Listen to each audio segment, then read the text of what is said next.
Morning. Good morning.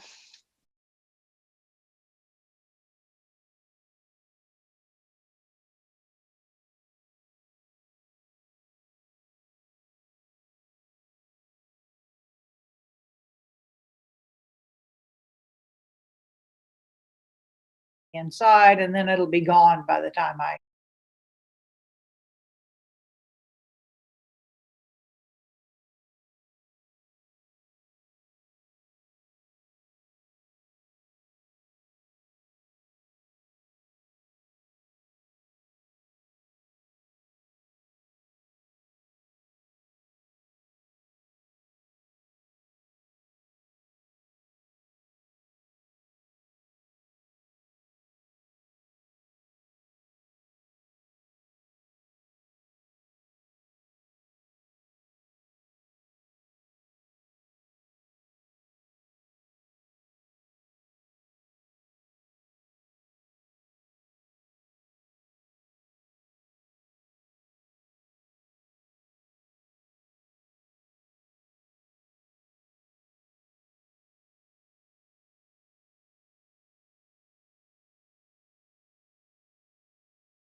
pulled the picture from like 1950.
Kathy Bush, Present.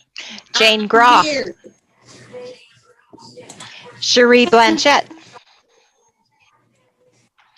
Shelby Bruckerhoff, Here. Jose Cornejo, Present. Misty Sarnowski, Kristen Garner,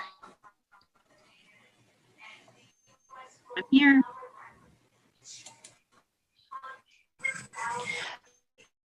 Bobby Eckloff,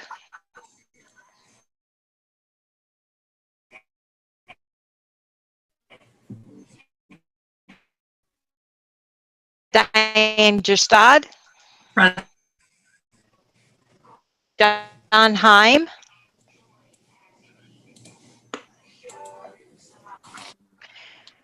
Gary Hinault, Present.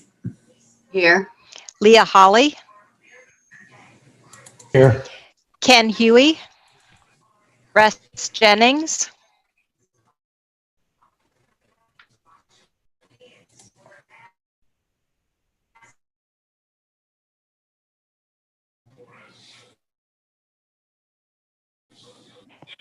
Deanna Novak,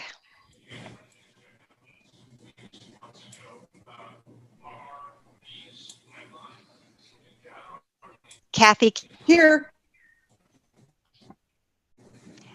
Monica Kurz, Here.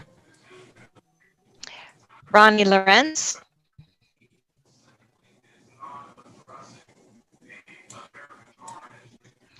Melody Martin, Pat, I just see in the chat that Bobby Eckloff has joined. Okay, great. Thank you. John McKinney, Present. Kathy Mosier,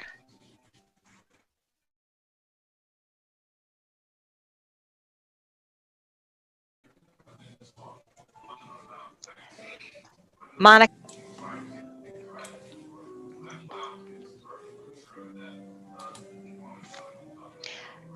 Carla DeHetry. I had a message from that she would not be able to join. Shirley Scott,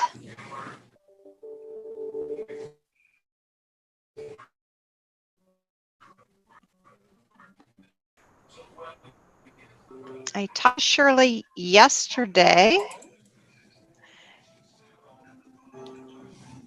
I think that's her phone number.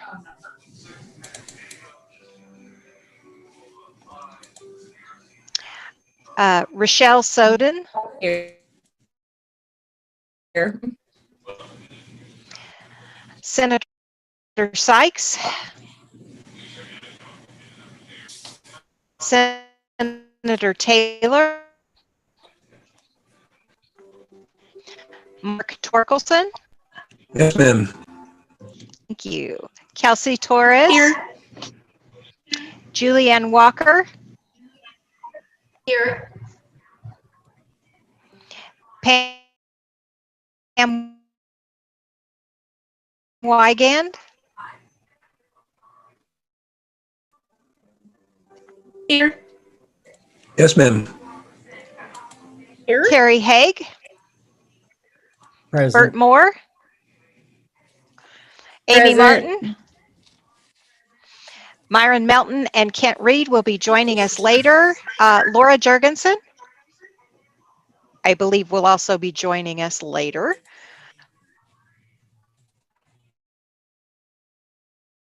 And Doug Boleen. Here.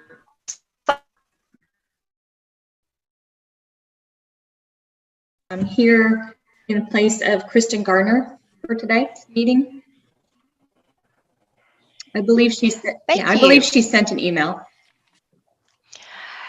It's possible, and I've had so many, I'm a little behind Okay. on them. So what was your name again, please? It's Sherry, C-H, last name is Kushel, K-O-O-C-H-E-L. Sure. Okay, Thank you thanks, so much. everybody. At this time, if everybody, except for the people speaking, could go ahead and mute their mics. That'll help as far as the sound is concerned. And then whenever you're up to either present or like when there's a time, we'll be doing the approval of the agenda and the minutes, just unmute and do whatever your motion is, and then go ahead and mute again so we can keep the background noise out. So, okay, all right. Thank you, Pat, for doing the roll call, and thanks for everybody for being here in this, as I told some of the other folks earlier, we had a little snow down here in Wichita, so I've got a snowy day today. Okay, so we're going to go ahead and go with the approval of the agenda. You've all had a chance to take a look at that, so I would take a motion to approve the agenda. This is Leah. I make a motion to approve. Okay, a motion to approve by Leah. Holly, a second. Julianne Walker, second. Okay, motion for a second by Julianne Walker. Pat, if we raise our hand, is that good? Can you see enough of us?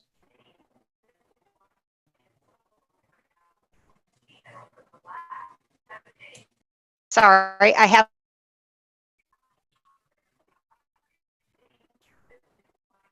Sorry, I have a. Yeah. Okay, so just vote on the poll.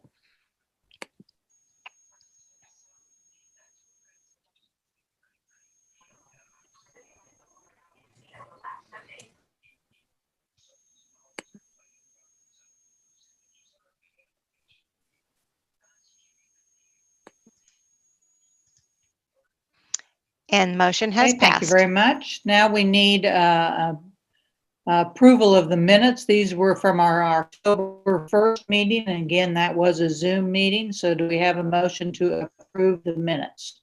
I make a motion to approve the minutes, highlighting the action items. That was very helpful that we have to get done. Okay, we Thank have a you. motion for approval by Bobby. Do we have a second?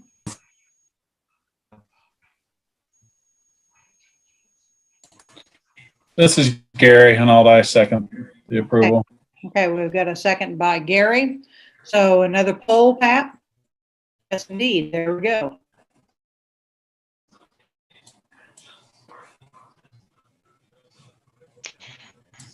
Polls are just much easier than guessing.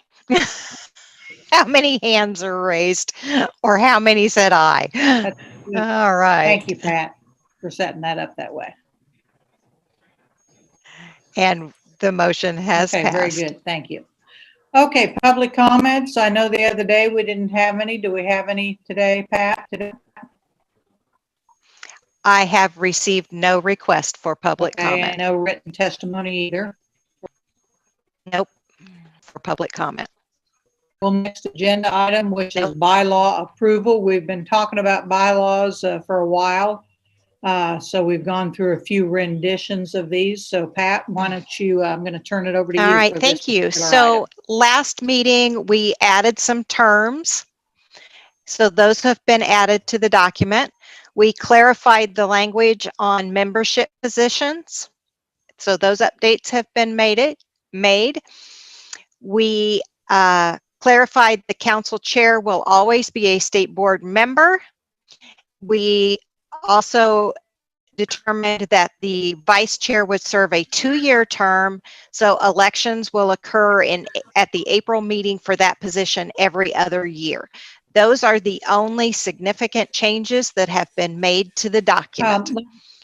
Are there any Well, questions? let me interject from a state board level, as I've talked to a few of my colleagues. The state board may change that rule. Since the commission or the council now is off the ground and running, they may change the position from within the council. So don't know right now. So I don't know if we want to, we can keep it that way, but I have had some conversations with some members of the state board, and I think they're kind of feeling like maybe it should just be elected from the group. So, That would be a small change. We could always modify Okay, with a simple vote later on, allowing us to go ahead and approve today. I think that'd be fine.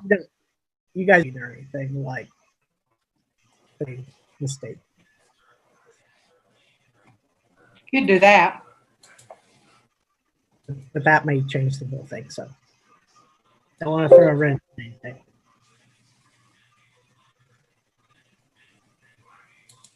Pat, you're our bylaws expert. Say that again, Carrie. What did you say? You were kind of soft. Oh, that the council chair would be appointed by the state board, the Kansas State Board of Education. Okay, gotcha. That council chair will be, but that's different than Yeah. voting. So Right. We may want to leave it this way for now and see what the state board decides to do. But I think they kind of feel like, well, the council's up and running, so maybe it doesn't have to be a state board member. So I will include in my notes that the chair may be changed at a later date depending on state board decision. That's good. Are there any other questions? Okay, seeing none, do we have a motion to approve the bylaws?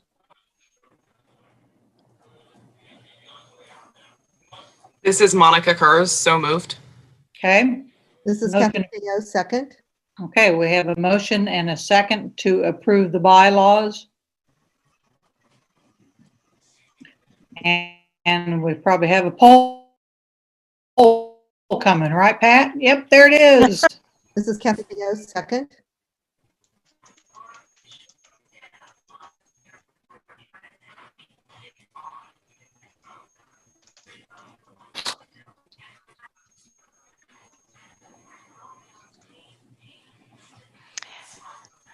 And the action Okay, very passed. good. Thank you all very much. Appreciate that. Okay, we are a little ahead of schedule, no surprise, but this next item will take quite a bit of time. We have sent out to you this document, or Pat has sent it out, which is, as you can And see, the the title action of pack. it, Guidelines for the Implementation of the Bullying Task Force. We are in a draft document at this time. So we are going to take some time. We are going to today, what I would call get in the weeds on this. So we're going to spend some time on each section. We've got somebody presenting each section. I think we'll go kind of by sections. If you have a comment or a question on that particular section, why don't you put it in the chat, and then I'll pull that up and we'll go from there. The idea is that we're going to, we'll have I have no doubt that today we'll have some changes on this, and Pat's going to pull this up and we'll make some changes as we go. So, Pat, anything else to explain how we're starting No, here? I think we're good. Amy, if you want to stop sharing the PowerPoint, I will go ahead and share the document. Yeah. Kathy, did you want me to go over the changes I made at the beginning or later? Yeah, I think when we get to that page, probably Carrie. Well, I did things throughout the whole thing. Okay, I was just going to talk about that. Let everyone know that I did go through the document and I tried, what I tried to do was, because we're dealing with, we have 4 groups that are involved with this.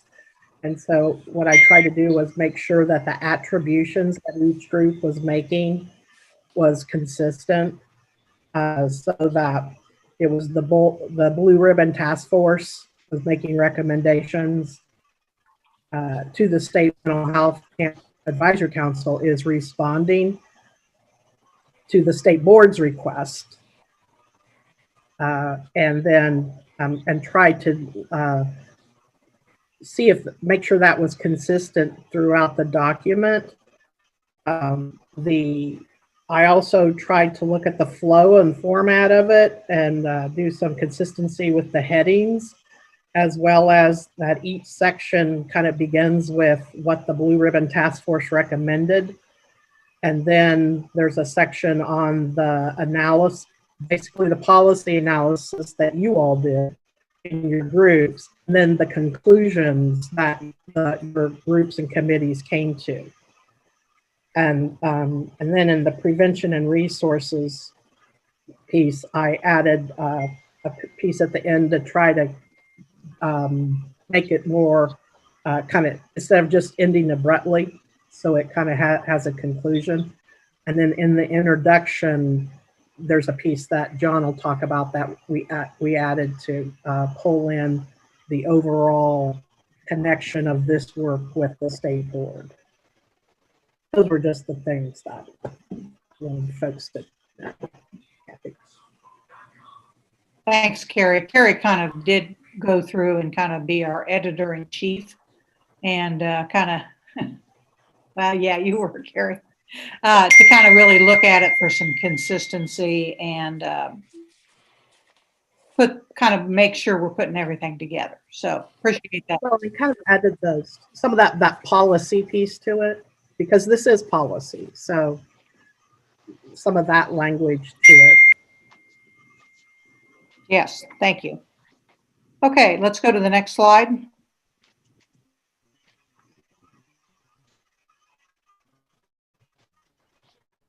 Okay, this is just the obligatory page with all the state board information. And then here's your table of contents, which corresponds with what we have at this point. Again, it may change a little bit, but right now this is kind of where we're looking at this right now. And then the next page.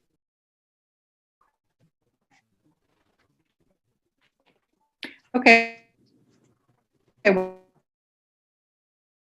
going to John McKinney, and those of you who know John, he and actually Jose Cornell have been a big part of this all in and kind of ask. Thank you. Good morning. Thank you for the opportunity to introduce the Bullying Task Force Recommendations Draft Report. And before I get started, I just want to acknowledge the hard work that this body put into creating this comprehensive document. I had the privilege of participating in a few different subcommittees and on a few different discussions, and I was always impressed with the dedication, depth of knowledge of everyone involved. And as a former teacher, principal, and a current school district administrator, I just want you to know how vital this work is and will be to school districts across our state. So thanks to everyone. As everyone here knows, bullying in schools has been a persistent problem for generations. According to 2019 CDC data, about 1 in 5 high school students reported being bullied on school property, and more than 1 in 6 reported being bullied electronically. In April 2019, Kansas Commissioner of Education, Dr. Randy Watson, appointed a Blue Ribbon Task Force to examine issues of bullying in our state schools. The task force clearly identified disciplinary responses to bullying has proven to be ineffective in reducing incidents. This task report was intended to help school boards, the Blue Ribbon Task Force final report was intended to help school boards, administrators, teachers, students, families, and communities address this persistent problem. And it offered 7 recommendations to guide that work. And those are listed there on page 1. The task for developing guidance for implementation around those 7 considerations or recommendations was assigned to this body, the School Mental Health Advisory Council. And the rest of the story, you know, the council formed 5 committees to research and consider implementation of the Blue Ribbon Task Force recommendations. That work included a review of current statutes, definitions, regulations, and policies relative to bullying, as well as information about the ever-changing complexities of cyberbullying, data collection considerations, and a bullying prevention plan and resource toolkit. It's the belief of this council that bullying prevention, when implemented as part of an overall systemic, prevention-focused and responsive approach, is essential to creating an equitable conditions necessary for a healthy and safe school environment, and that doing so will result in an environment that not only encourages and supports social emotional well-being of students, but their academic success as well. After today's draft meeting, this document will be prepared and then presented to the state board, and that's scheduled for next Tuesday. And obviously we're open to any and all recommendations and considerations today so that we can make sure that that presentation is a success. And with that, I'll turn it over to Kathy or Laura. I know the next step is task force considerations. Okay, I'm going to jump back in here. This particular page is, thank you, John, first of all, for the information on the introduction. The bullet points here, which are the 7 bullet points from the Blue Ribbon Task Force, are referenced in Appendix A in the back, so there's more detail on those. You know, we all got a very large document that was the whole report from the Blue Ribbon Task Force. Then Pat put together a nice, and we'll go over that in a little bit, but put together a nice one-pager, at least as far as front and back, that is each of those 7 or not, yeah, each of those 7 recommendations in a little bit more detail. So we'll go over those in a minute. But as far as this introduction page, see a couple things in chat. Okay, anything else that anybody would like to suggest or contribute on this overall introduction page?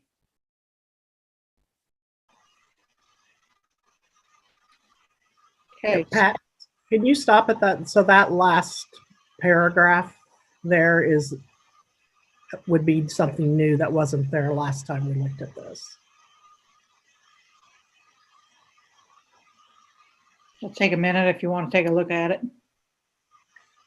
I will mention, Kathy, for anybody who has 2 screens, Pat did send this full version out, so you can be looking at it on your second screen if you have 2 monitors. Yep. Just an FYI, if you like it bigger like me, I have it on another screen so I can see it better. But yeah, good point. Thank you. No problem. And then that language that's used there as the bullying prevention becomes essential to having the equitable conditions necessary. That statement is one that is also tied in with the social emotional growth outcome work and the STAR recognition system. And this has just been customized around for this particular document. So it aligns with that. That's the way I read it, Carrie, is it sort of helps tie together that social emotional piece, which is a thread that runs throughout all the various, sections. So I really like that.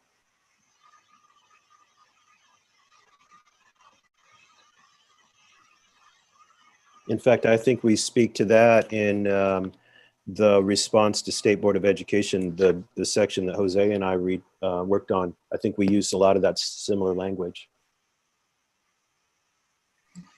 Okay, and Jane put a chat, something in the chat, how the introduction laid out the timeline of the work well and the handoff from the Blue Ribbon group to the school mental health. So that, and I agree that was helpful because that allowed us to kind of show that continuity between the two groups.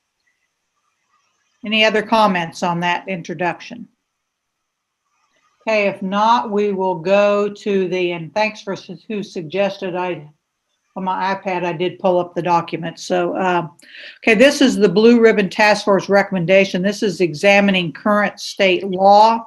And Laura Jurgensen worked on this. And so what we really asked that group to do, because, and we've had a conversation within the last, I think about week and a half with Rick Ginsburg and James Regier, who were the chairs of the Blue Ribbon Task Force on Bullying. And one of the things that they continue to talk about is the difference between the current definition and the definition of bullying as in research. So we had some conversation with them about that. I think that it would be fair to say they still were somewhat concerned that we have a difference of those two. Laura can kind of explain what her group did and their rationale for how they worked on this. So I'm thinking Laura's on. I have not seen Laura yet, Kathy. Okay. I know she was planning to be here, but. And Kathy, the other concern they expressed was around the cyberbullying Correct. definition and the discrepancy or mismatch, if you will, between that it says that in order for it to rise to the level, the threshold they use is an impact on the school environment when cyberbullying doesn't occur in the school environment. Right. So that is a conundrum there and in that existing definition. Since Laura is not on, let me go ahead and the conversation that the group that is working on finalizing this report, you've heard from some of us already, we spent a little time with Rick Ginsburg and James Regier, and I think it was a week ago I don't remember if it was 2 weeks ago or 1 week ago, but we spent some time with them going over this. They were, again, very complimentary overall of the report. Again, one of the things that they both talked about, and Rick Ginsburg, if you know him, he is the Dean of the College of Education at KU, and James Regier is a superintendent down here in my area in Whitewater, Kansas. So they both talked about, and it was interesting because they talked about it from two different viewpoints, whereas Rick talked about it from kind of a research standpoint and from a standpoint of, what the research says versus what current statute is. Okay, Pat Myron is on when we need him, so just so you know. But so he talked about that and the need to have consistency with research and what current law says. And then James Regier, who is a superintendent, talked about it from the standpoint of some consistency with practice. It helps the superintendents, the administrators, the teachers know the consistency of how it's defined versus what state law currently says. So that's kind of where we are with those two pieces. What we talked, and I know that's been a concern in the past, and State Board puts together a legislative agenda. So one of the things that State Board, and I told James and Rick that I would bring this information to the State Board about the discrepancy between the current statute, these are defined in statute, so that does restrict what we can do, but the current statute, as the current statute states, versus how it is set up for research and practice commonly throughout the country. So I have taken that to the state board. We will begin the discussion on that next week at our meeting, just so you do know. I don't know if they'll elect to take it to the legislature as part of their legislative agenda, or if they do take it to the legislature, if the legislature will do anything about it. They could choose to or not choose to. Still no word from Laura? Kathy, I've sent her an email and asked her if she can get on now. Okay. All right. She is attempting to get on now. She said, you are running earlier. I sent a text message to her. So hopefully she'll be right with us. Okay. All right. Well, so we've given you a little bit of background on this, but it's Laura worked with Donna Whiteman, who is over at KASB, and Donna has a lot of experience working with this. You will hear from Laura, and Donna met with the cyberbullying committee, and one of the things we did talk about is they both feel like that there is a way to work with current statute as we need to establish these policies. So until statute changes, we really can't change practice. So at this point in time, regardless of how we move forward, we'll have to work with what the current statute is.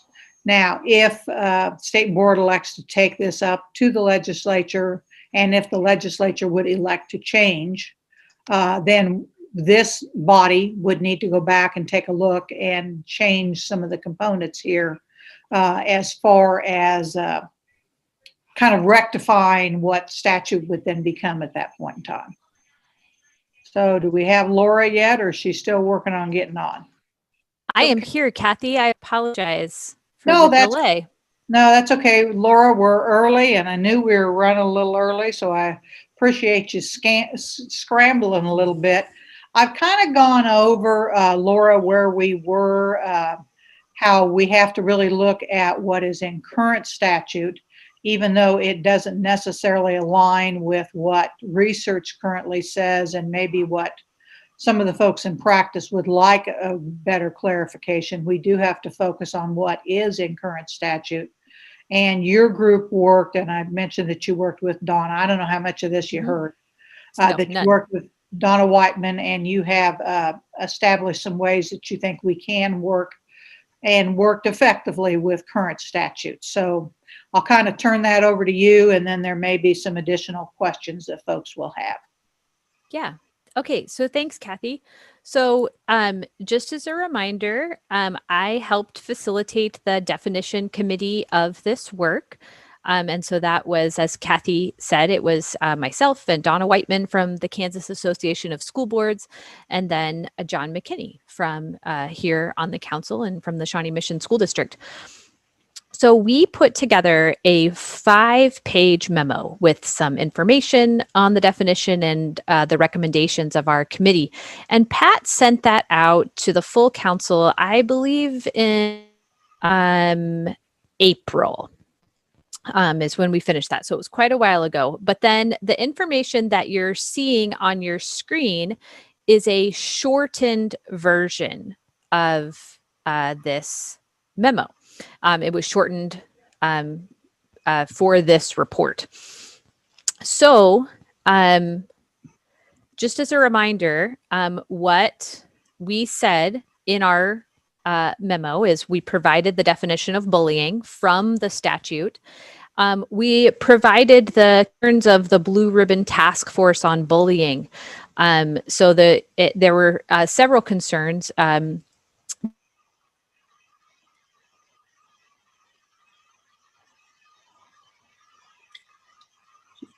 Particular research that identifies bullying as repetitive over time, and that identifies bullying as involving a power imbalance.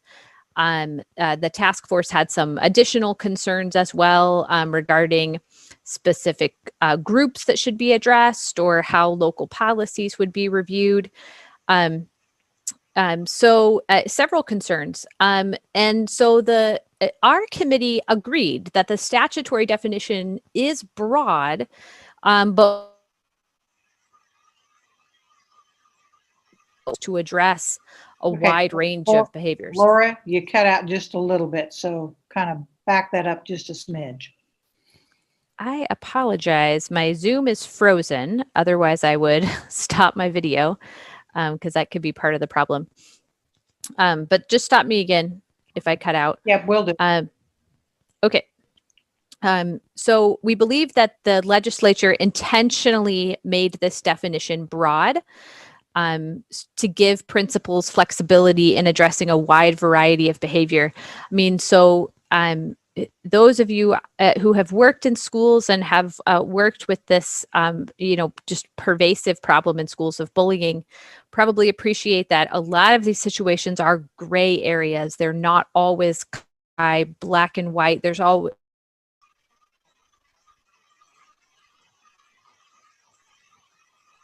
Hey, Laura, you're cutting out again. definition. Laura? Yes. Okay, you cut out a little bit. I apologize. I am right next to my internet, so I don't know what the trouble is. I think it's a Zoom problem I've been having. Why don't you go ahead and stop your video, but just keep your audio on? Sometimes that helps. I would love to do that. My Zoom is completely frozen. Oh. So that's I can't click on anything. But if Pat or Amy as the host can turn off my video, they are more than welcome to turn it off. I'm also happy to jump off and jump back on to see if that would improve things. Well, why don't you try that real quick? And You got it. yeah, try that and then come back on. So So I can I don't kind of know. speak a little bit to what she was referring to, just around the language. And please do. it Tom. was that idea of it being sort of broad enough to provide flexibility to principals to address a wide range of behaviors really came back to, we need to do a better job of providing school districts with clearer definitions of what exactly bullying is. It requires that intentional behavior, which means there needs to be some facts or evidence showing the behavior was purposeful or planned. And it also has to be sufficiently, and this is in quotes, sufficiently severe, persistent, or pervasive. And we need to do a better job of educating school districts so they can do a better job of educating their communities, their staffs and their families and their students. Leaving the definition, we worked closely with Donna Whiteman and all agreed that leaving the definition sort of deliberately broad allowed administrators to ensure that those pieces were there, while at the same time addressing other issues that maybe have considered bullying by parents or even students or teachers, but didn't meet the criteria for bullying. So they could still address those issues as discipline matters, but would not fall specifically under the definition of bullying. That was the idea behind kind of leaving it sort of deliberately broad. It's not vague, it's very clear. It has to have these particular areas or behaviors, but it's broad enough to allow administrators to sort of work with a variety of different behavioral issues in a lot of different ways without just sort of lumping them into this is bullying. That was a big part of the discussion, and Donna Whiteman was really instrumental in helping us sort of see the clarity around that. Laura, are you back on? Maybe not yet. He is not. One Okay. thing I might jump in here real quick, John, just kind of, and to the whole group, just as a reminder, as we work through this document and we come up to the section on data collection, in that section, there is the definition, the state definition, which we're all accountable for. And also we've embedded in there kind of a, what I would call a kind of a working definition that we took from the Families Together, actually put it together, which does include some of that language that the task force really had concerns about, not including things in there about power imbalance and repetitive nature and things of that sort. So while it doesn't show up in this part of the document, and I think you're right, I don't think this is the appropriate place to embed that. But later in there, you do have a working definition. And again, that was one that the Families Together had used in some of their materials, and we thought was an appropriate addition. So it does get addressed later on in the document.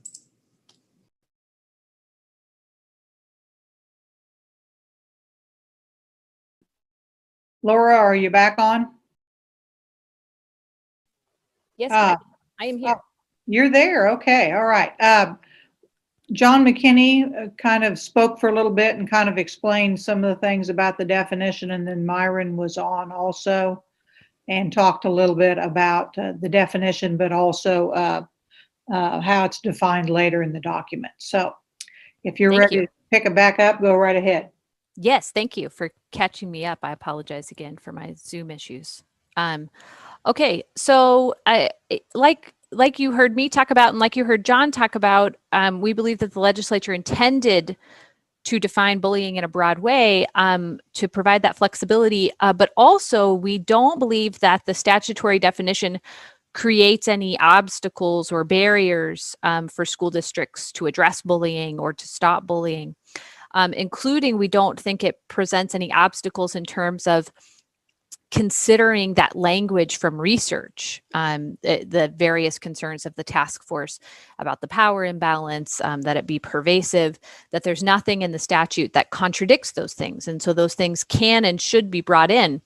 So what we did is we made several recommendations to each of the other committees about how to address the task force's concerns around the definition without changing the definition in statute. So like I said, we didn't feel that the definition needed to be changed. But at the same time, I think there's kind of this acknowledgement in the background that it's very difficult to change a statute. And so our committee tried to focus on what can we control. So how we chose to approach that was by making recommendations to the other committees about how these concerns could be addressed through planning and policy, through data collection, through the other items. Because of course, like I said, it's not only is it difficult to change a statute, but when you ask the legislature to change a statute, you might just be asking them to change the definition, but they're going to look at the whole thing. And so I think what's important to know is that the committee was simply making a recommendation to the council. That does not mean that you have to follow it as the council. So if the council says, nope, we believe the best path forward is to change the definition in statute, fair enough. That can be the recommendation that comes out of the council. We were just trying to provide some ideas about how this could be done without changing the statute, understanding the challenges that poses.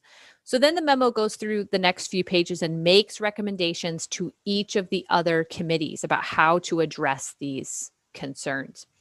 So I know that at your last meeting, some concerns were raised by the task force chairs, thinking that the recommendation out of our bullying definition committee should have been to change the statute, and it was not.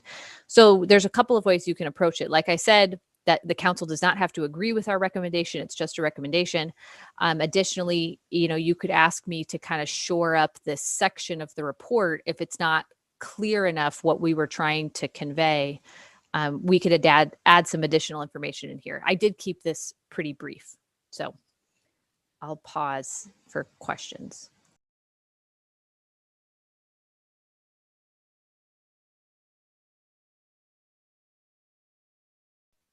I mute myself and then I forget to unmute when I want to talk. Okay, do we have questions for Laura? And this section is the examine existing state law. So she kind of not only explained it, but kind of gave a rationale for why, as did John and Myron. So do we have questions, suggestions?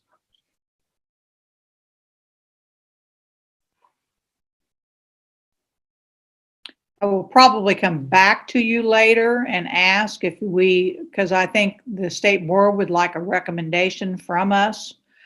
Do we recommend that we look at changing statute? I think Laura brings up a very good point. If you ask the legislature to begin to change statute, they will look at changing. They could when it's open, they could change other things too. So that's depends on what you want to do. Carrie has a question.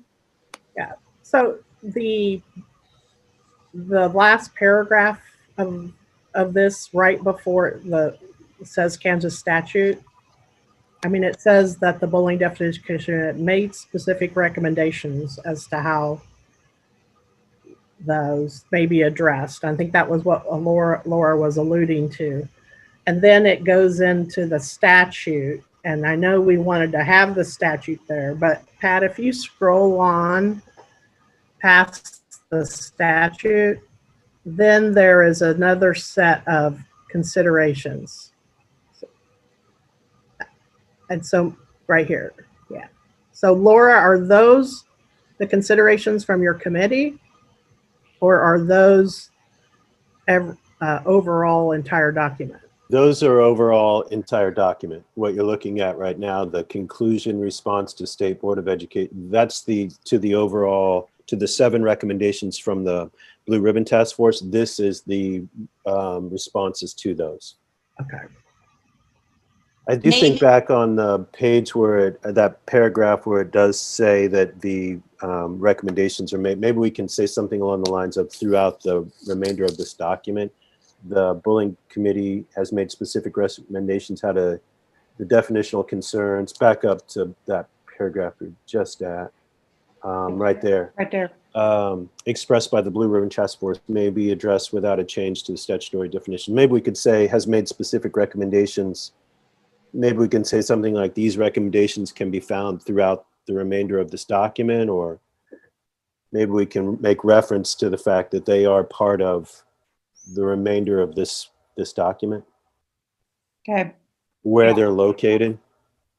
John, can you, and we don't have to do it right now, but can you kind of help Pat with some wording here? Yeah, I think we suggest that we've made them. We just don't suggest where they are. Right. So I'll absolutely. Okay. So we can make that clear. Yeah. John, is this the place that you're talking about? Just below that one. Oh, okay. Paragraph just below that. Okay, I'm going to highlight it so we remember where we want to come back to. Okay. And John, this is Jane. I have a question.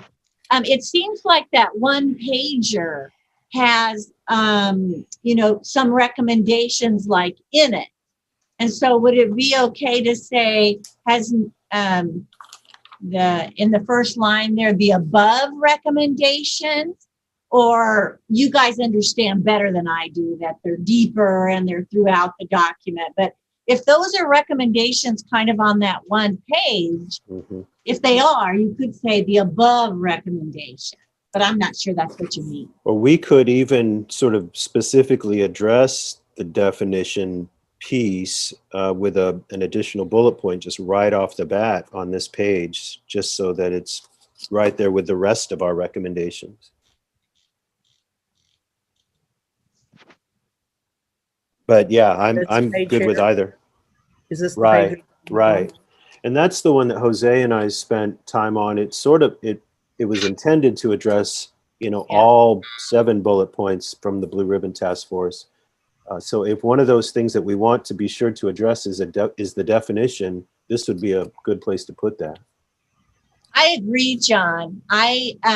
Because that was a work group. The definition was a work group. And so in a nice little bullet, somehow your recommendation, should be in there like every other group has something in there.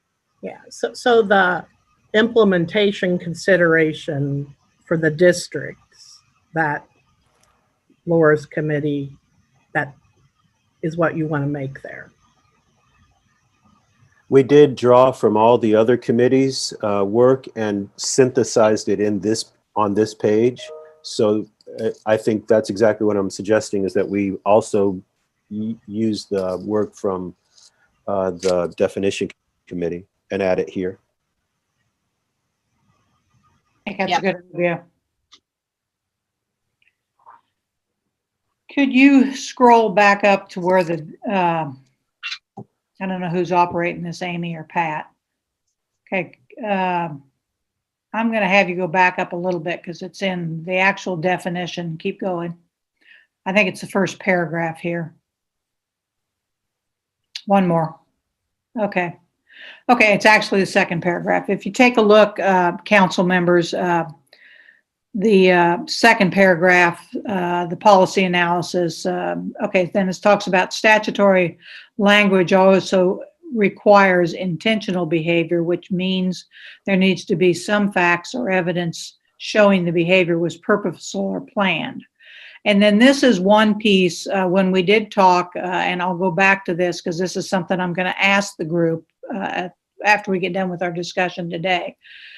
We did ask in the definition because the language also addresses that the behavior must be, and this is actually quoting from the statute, it must be sufficiently severe, persistent, or pervasive. So the statute right now, and those of you who are currently in buildings, it's been a while since I've been in buildings, no, but when you deal with bullying right now by law, and Laura, correct me if I'm wrong, it only has to meet, since or is in there, it only has to meet one. It either has to be sufficiently severe or persistent or pervasive in order to be counted as bullying. Whereas research would tell us that it needs to meet all three criteria, being sufficiently severe, persistent, and pervasive. So what Rick Ginsburg and both James have indicated, they felt like the language would be such, even if it was changed, it'd be sufficiently severe, persistent, and pervasive. So it would have to meet the criteria of all three. So Laura, but again, if we would request a change in statute, we don't really know what we get. So that's always a little bit of the Pandora's box. Sometimes you don't want to open that. So that's what I'm going to ask you at some point in time.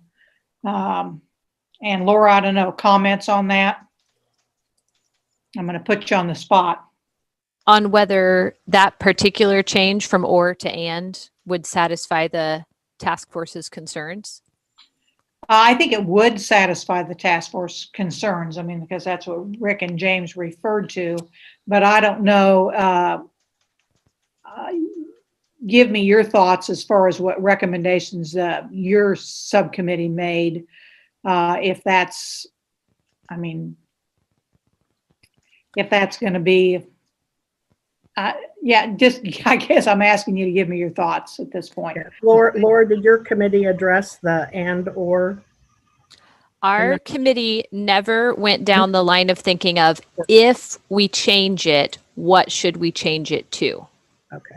We never talked about that. In your summary report, your analysis, do you talk about the or and? No, for the reason that I just said. We never went down the path of discussing what should the language be if we change it. Our recommendation was it does not need to be changed. Okay. Okay, are there any further questions on the definition piece? And it does include the actual statute. I just had one more thought on it. Since we are going to address the definition or provide some clarity on the definition on the conclusion response to State Board of Education, another task force recommendation that our group talked about, Laura's and my group talked about, was that schools must involve and work with parents as bullying is a learned behavior. Is that something that we also want to include as a recommendation? I'm just kind of going back over our notes from that committee. And we did talk about training for parents needs to be implemented by all school districts. We make reference to some training for parents or explanation for parents in the conclusion page. We talk about letting them know about incidents that do not qualify as bullying. But we don't speak specifically to training for parents around school-wide or universal behaviors, as we sort of suggested in the definition committee. That may be something else that we want to add to our recommendation list. And then that would be where the parent training component would be addressed. Right. Schools' efforts to support. One of the task district's force efforts. recommendations was schools must involve and work with parents, as bullying is a learned behavior and parents are a child's first teacher. So that's sort of straight out of that Blue Ribbon report. And we have put in here some training for parents. I don't know, Jane, I may ask you to kind of speak to that. Yeah, I knew where is it? I knew we had something in there, which I was thrilled. Okay, provide students and families with information on digital citizenship, which is awesome, to help students make choices online. But I thought we had another one that, oh, here we go. The one up there that says, well, there's another one. Implement a social emotional learning curriculum that includes a family engagement component for anti-bullying purposes. That might address it right there then. That's not bad. Yeah. And basically, I think it's we're trying to say, include families in your social emotional learning curriculum when and where possible, because that supports anti-bullying purposes. It doesn't say that they get trained in, bullying stuff.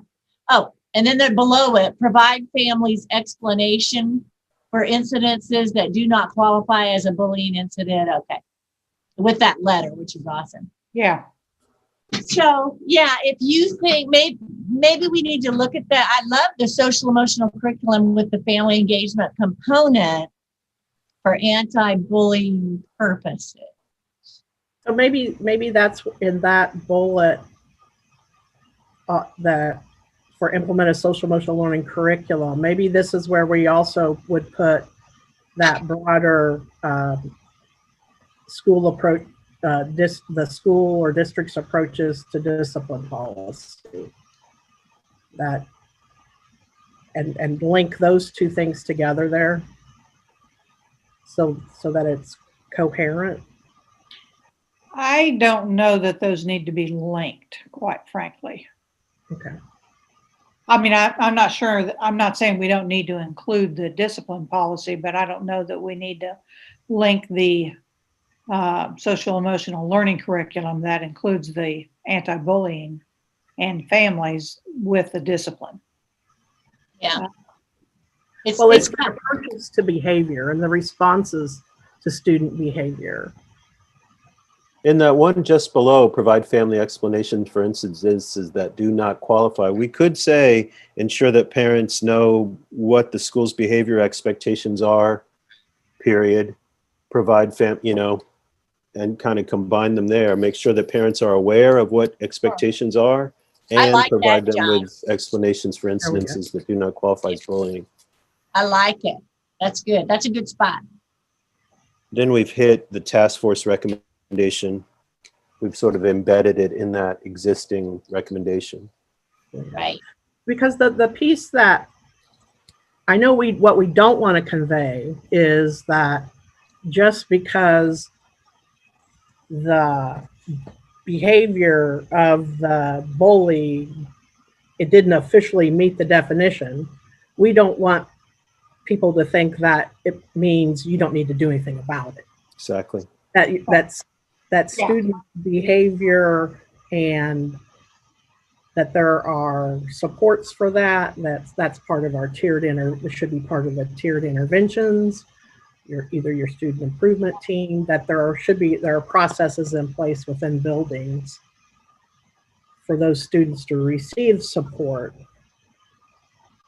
Well, and the thing that I think on these things. sometimes people don't understand is, there are other discipline concerns other than bullying that can certainly still result in discipline and or corrective action for kids. Yeah. So, And I think we need to be cautious as we go through this because, as Carrie just said, we have built-in responses and tiered interventions. And, when we use the word discipline, I just think we need to be careful about using that word too loosely in this document because legislature all about accountability. They want to know what we're doing to stop this. And it always goes back to these discipline consequences. And the task force really focused on prevention. They focused on alternative methods to dealing with bullying. They talked a lot about restorative practices and those kind of things. But when we say the school's disciplinary response, for most people, and I think for most parents, they're going to go, oh, you did this, this is going to happen to you. And right, but where do we, discipline. so Myron, where do we use the word disciplinary? Well, they took it out. I mean, it was in there in red, and then they just took it out and changed the statement. So I guess what I'm doing is I'm supporting what's being done. We're being cautious about using that word discipline because I think it takes it a different direction than what the intention of this task force would want. Not that anyone said there shouldn't be consequences. Right. No one said that. And you just but said, it's been so heavily focused on that. And you just said much precisely what I was traditional discipline consequences don't fix this problem. We've learned that. So we've had a couple comments in the chat from Diane Gerstad. She said she believes buildings are still required to have a site council. Could site councils be involved in the family SEL curriculum in this conversation? Sure, there's absolutely no reason, and sometimes we need things for site councils to do. So actually that would be a very good thing for site councils to be involved with, I would think. Then Kathy K.O. said about using guidance rather than discipline. So, okay. Which section would you scroll? Okay, right now we are on the conclusion response to the State Board of Education. Jose going to talk on this one? He's got it. Thanks, John. Just all thanks. Just kind of want to make sure that we recognize the group that helped navigate and get us to where we are today. Initially, John and I were lost in the forest, and thanks to Bert, he helped us guide us out. Leaned heavily on Myron and Kent for guidance, as well as Kathy. And can't say enough about Pat Boone and what she contributed to helping us get to where we are today. Some of the resources that we use to get to where we are in this particular piece of the document is the leaned heavily on the Blue Ribbon Task Force recommendations, as well as the Kansas STAR program. Looked at some of the literature or guidance language out of that program. They're doing on his end to make sure that we were not continuing to silo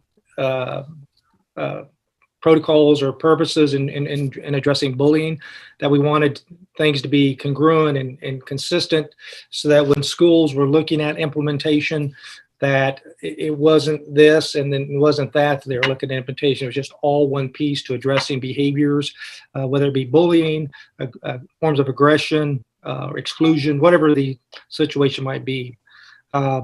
We also looked at the Senate Bill 410 and the House Bill 2330 that Kent Reed shared with us, because the language in those bills really gave us a sense of what were the legislators, what are they thinking when it comes to terms of their thought of bullying. And some of the things we picked out of that were accountability. How are we holding schools accountable to address bullying? And so one of the recommendations we made is that, schools need to have a reporting system in place in a process in which there's follow up and follow through, and how do they document that these things have been done. We also looked at stopbullying.gov just to compare, what pieces of Kansas bullying policies are missing compared to what they recommend. And then we also looked at a document from the state of New York, the Mental Health Association. They have a really nice document on addressing safe schools and bullying that they recommend. And we looked at some of the language out of their policies. Districts, the KSDE provided some guides as well. And one of the things we talked about was maybe a voice over PowerPoint that could be used for training at schools at the beginning of the school year. It would be one more mandated, if you will, training that all district employees would be accountable for watching, observing, teaching, training, whatever it might be. And then putting in place ways to collect data, and then using that data to make informed decisions so that if bullying is occurring in a school, that the data would address not only where it's occurring, but the frequency, and then what are we doing at the building level to address the bullying, whether that be through our social skill curriculum or some other form, maybe collaborating with other agencies within the state to provide additional guidance for our district if that's what's needed. And then the big piece was how do we engage families and the community. I think we oftentimes cannot leave the community out of this equation of addressing bullying in our schools. Oftentimes, if a community doesn't necessarily support bullying, then obviously it's going to be challenging to address it at the school level because kids are getting mixed messages on what's appropriate behavior. And so in conclusion, it was a collaborative effort. We worked diligently. John and I went back and forth. We tried to use language out of the some of the Senate bills as well as from other documents, and then shared it amongst Carrie and Kathy and Myron and Kent and John and Jane, and got feedback, as well as Bird Moore was part of the equation, and Kathy Kirstenbrock. And so this is where we are, and I'll stop there and address any questions that the group might have. Do we have questions for Jose? Or John. Yep, or John. Okay, one in the chat. Pull that up, Bobby. Minor correction to the bottom of the page. Change. This school year. A big deal. Just well, needs to be correct. Yeah. Okay. Any other items here? Just so everyone knows, the training video will star our very own Myron Melton. So you've got that to look forward to. Well, Myron. Yeah, it's hard time getting their short straw. I blame Jose for that one. Okay, well, I think we'll move on to the next one, which is the cyberbullying considerations. We had a team, Jane and I kind of co-chaired this one, so I'll probably be asking her to come in here and share some things also, but we had a subcommittee that worked on this several times. So one of the first things that we did was put current statute in here. So you can see the first thing up there is the current statute. One of the things that, I apologize, that's my text message going off on my computer. One of the things that we felt like that the school districts needed to think about is what some of their legal considerations. So there's several bullets under this one. When you talk about cyberbullying, you get into kind of a sticky wicket because your statutory consideration is that your authority to discipline students happens if it's at school, on school ground, or at a school sponsored event. Well, I think we all know frequently cyberbullying happens off school grounds. So then there is a caveat that is this: if that cyberbullying happens, that it creates a substantial disruption in the learning environment of the school. Therein becomes the issue that can cause issues for not only our schools, but our parents, because the schools have to make a determination and actually have to be able to show, have a burden of proof, so to speak, that the off-campus, if it was off-campus, that it did cause a substantial disruption to the school learning environment. Well, and some people will say, well, it caused a substantial disruption in my child's environment. So that's a little bit of the concern, and those of you that are current administrators or currently work in the building, I think I'm looking at probably Jessica Griffin right now, and that's something probably you have to deal with, is how do you determine that substantial disruption? So what we really did is try to clarify that, yes, you do need to do that, and you do need to have proof that it has caused a disruption. So then we wanted to make sure that folks understood that you do need to consider expected content. You have your due process rights, progressive discipline, and restorative practice. Then one thing that we did add in here, because we did meet with Donna Whiteman again, our subcommittee did, and KASB, which is the Kansas Association of School Boards, they have a good policy on cyberbullying, the way it is with current statute, but they also have a form, and we have that in our appendix, that allows so that if the event did not create a substantial disruption in the learning environment at the school, that there is a form letter or a letter, and again, it could be modified, that KASB has, that you could give to parents to allow them to refer the parents, it would allow you to refer the parents to law enforcement to address their concern, because there is a statute that allows those kinds of things to be dealt with law enforcement. That is not always reaffirming, and because the parents kind of want the school to deal with it, but sometimes the school just can't. So this is another step that can be taken, and myself, having been years in a school administrator, I didn't know that existed. So for me, that would have been a helpful piece. If you'd go ahead and scroll up, please. Okay, then we identified what we felt like were some best practices in this area, and this is included in the considerations on the earlier one, but to include an annual presentation to your local board, not only talking about bullying and cyberbullying, but also the social emotional standards, and providing information on a local bullying plan, and then provide, again, we went into the training and the information resources and the family piece here, the digital citizenship, and then creating that positive school culture. And that we identified that there are resources and training on cyberbullying included in Appendix B. So that's the information. Jane, anything you want to add? No, I just, I would just say that I thought it was brilliant on Kathy's part that she did bring up that first bullet about an annual presentation to local school boards, about, because they won't ask for it, I assume, what is your social emotional character curriculum? Do you have it? What are you doing around that?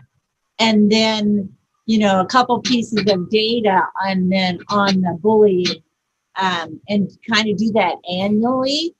I thought that was such a good thing to annually do with the local Board of Education. And then, Kathy brought that up, and I thought it was really good, because boards might not even know to ask for that. So for a school leader just to They do don't. it. But They don't know to ask that. I've been on the board going on 9 years, and I've never had one. Okay, Mark, yeah. I'd say that's pretty typical, Mark. Yeah, I would too. That's good. So I love that idea of updating your board on, hey, we do this curriculum, and then your data on bullying. And then the very last bullet, we did have it just say create a positive school culture. But at our last meeting, when we broke out in breakout groups, somebody said that needs to have a little bit more to it. And they suggested that this positive school culture create a sense of safety.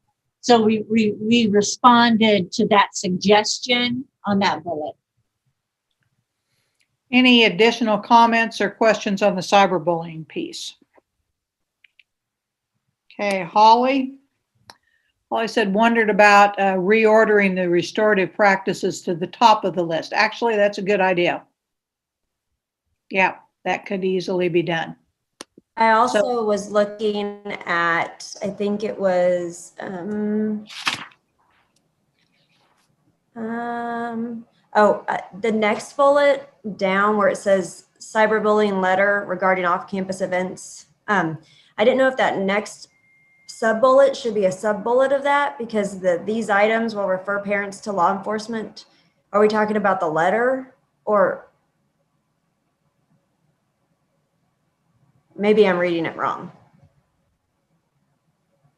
Where, Holly? Say that so again. The next bullet under restorative practices, if a cyberbullying incident has occurred off campus and is not, yes. Okay. I think you're right, There- Holly, because that explains what that letter is. That letter refers parents to law enforcement how to address concerns.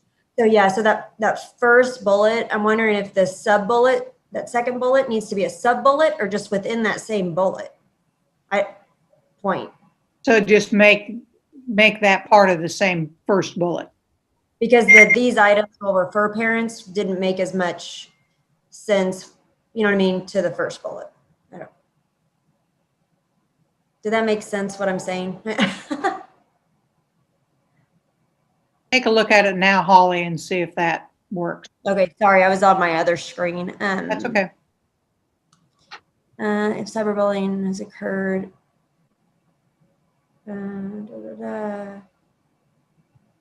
yes, either these items or this letter. I would say that it should be singular, This letter. because we're really only referring to that one document. So it should be Or this document. this document will refer parents to law enforcement. Okay, so under the bullet where it says it should be this item. The sub bullet. There you go. Or this document or this letter. I mean, It is a letter, isn't it? we're talking about the letter.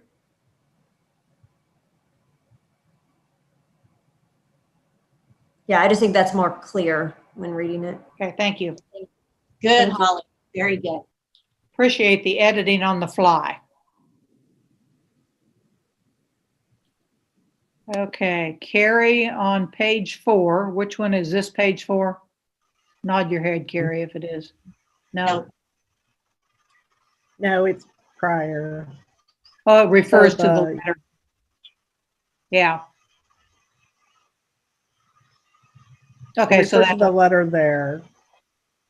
And then what I'm asking, so then is when you go to the letter, does it address that point adequately as well, in addition to the conversation we were having, the 10th letter?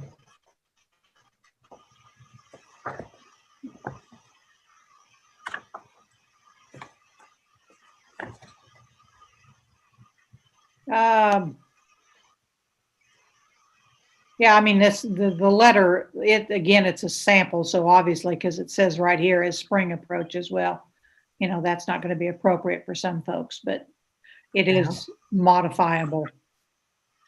Yeah, but so what, yeah, so You where could in the say- letter does it say, here's what we do when things don't meet the definition?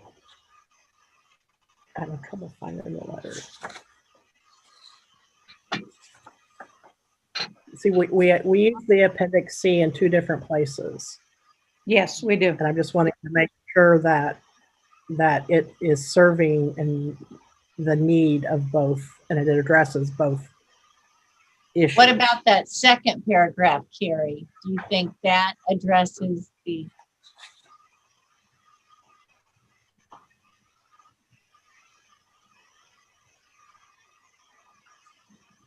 Yeah, so I guess is that what we mean by incidences that don't qualify?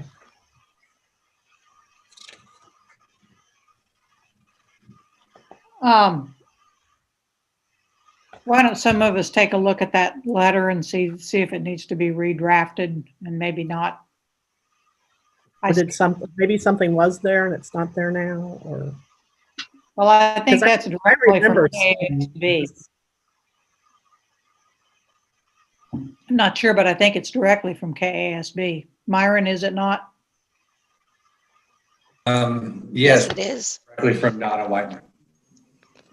Right. Okay. Well, why I don't just make sure that in the editing process, sentence didn't get deleted or something that addressed that.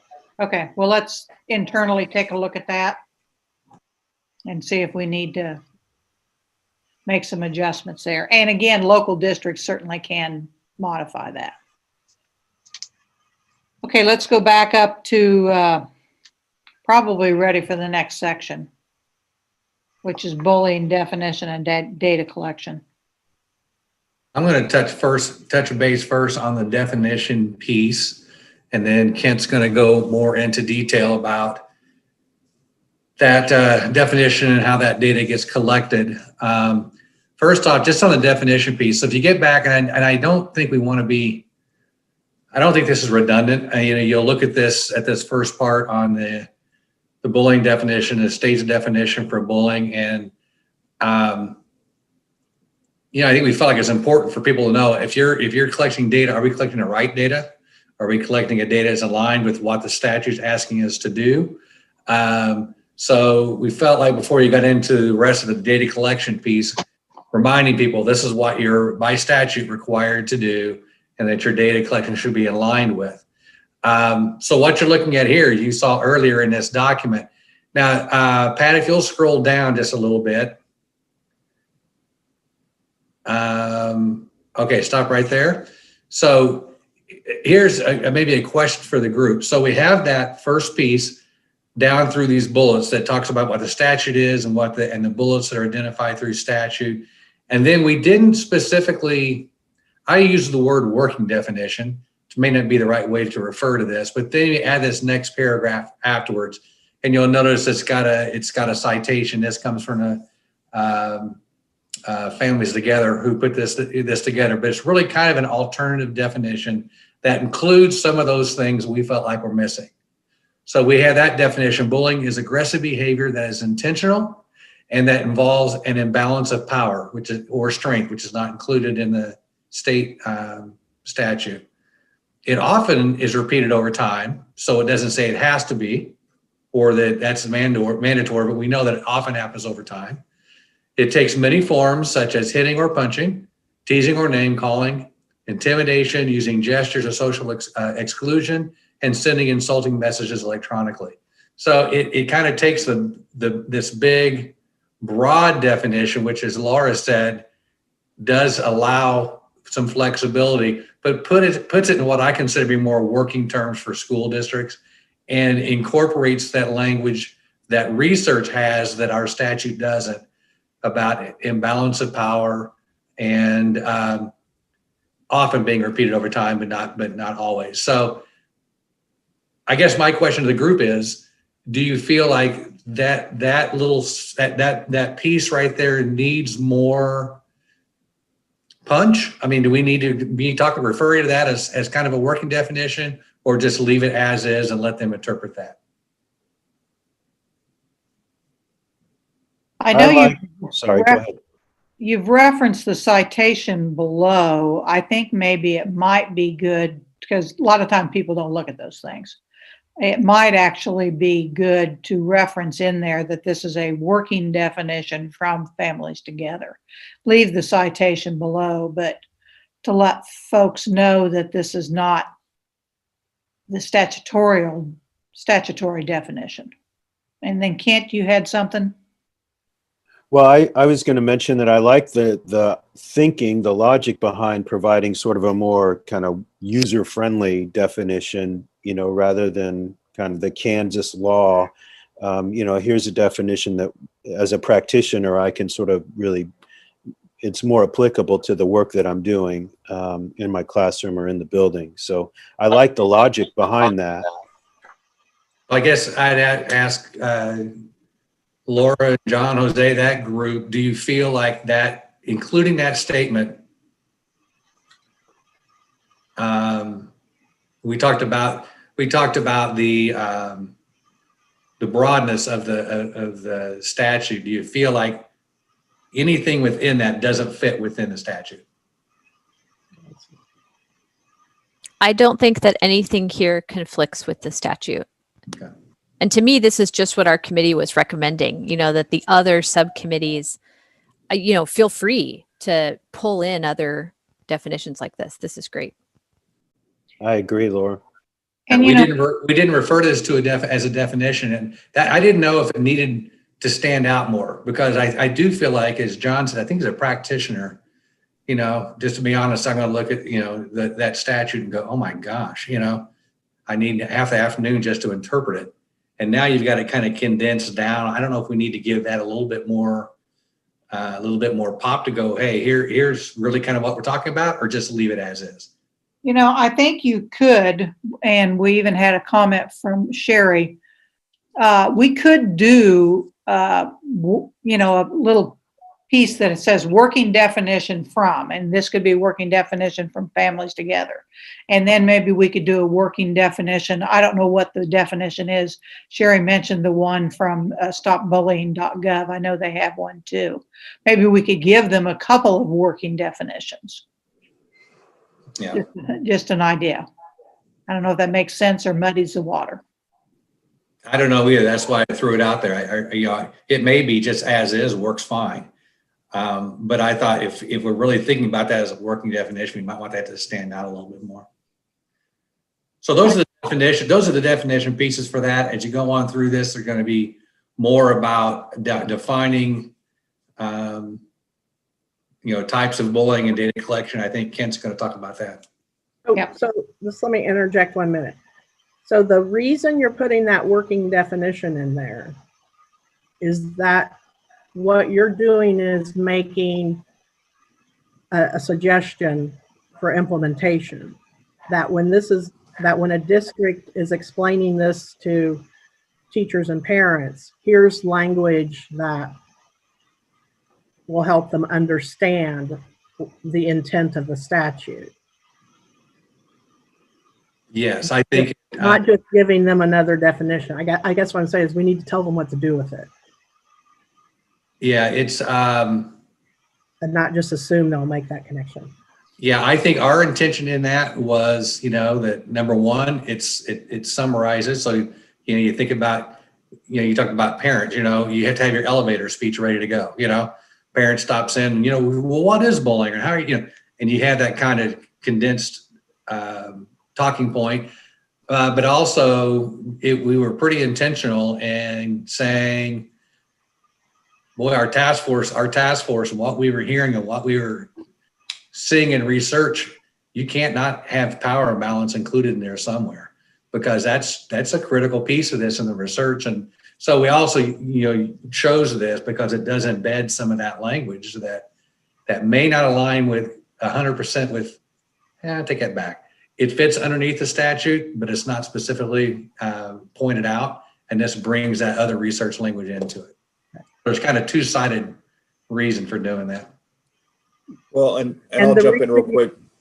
Go ahead, Carrie. So the reason you're including this, though, is not just to talk about it. You're including this. Why? What do you? Carrie, can I address that? Can you guys hear me? Yeah, and I'm not questioning. I'm just trying to get at so that when someone reads it, they can go, "Oh, here's something I can use." This section was put together by the data committee based on what the Blue Ribbon panel had given to us. And one of the issues was aligning the definition with the data collection that we do at KSDE.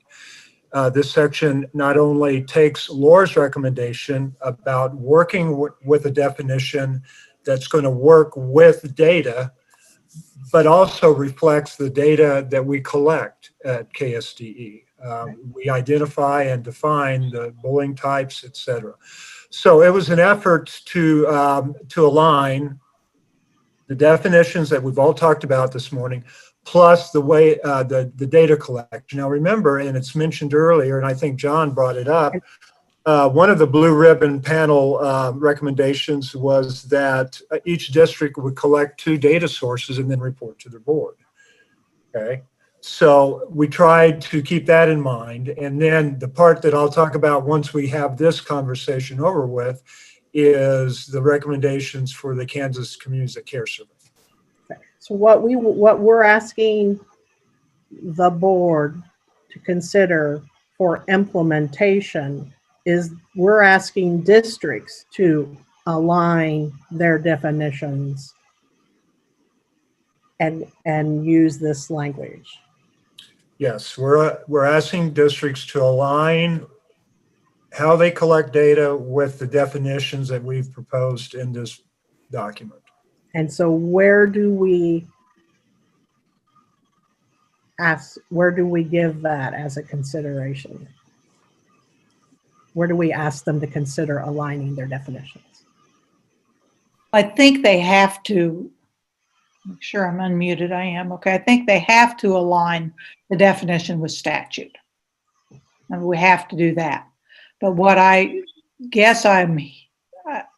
think is that this is a definition, a working definition that they may be able to use within their building more for kind of internal purposes that's kind of the way I see it. Right. And consistency of message. Yes.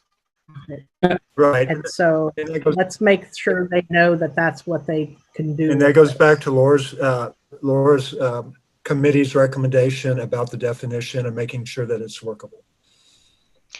If I could make a point, I think what you said, Kathy, was important about following the statute. And so and I think a working definition makes sense. It seems to me it might be helpful to use something other than interpreting a statute. As it is typed in there. Because I don't think we want to interpret statute. But at least we can present a working definition that makes it easier for folks to use. If you take that out, you get right to Kent's point, and it was a good point you made, Kent. If you take that out, you just say working definition from families together to assist in collecting local data. Because that's what, Kent said, their committee, I was partially involved with that committee, but that was what that group was really looking at doing there was an easier way to understand the definition, but also here's how you collect that data. I like that. What do you think, Ken? Yeah, I agree. I mean, that's what I try to say. That's good. I like it. We're just trying to capture it. Yeah, I think that makes more sense. And we'll take a look at that working definition from stopbullying.gov and see if it works to insert here. It may, but it might muddy the water. So we'll take a look at that and see. The only other thing, we didn't put it in this section because it was in the policy section that John and Jose and Laura put together. But I'm wondering if it's not a good idea to again remind them that they should be collecting 2 data points, social emotional data points concerning bullying, and report that to the board in this section as well. We didn't do that. I think it's a great reminder, and if they see it twice, maybe they'll actually think about doing it. Yeah, I don't think it hurts at all to do that. Threaded in there. So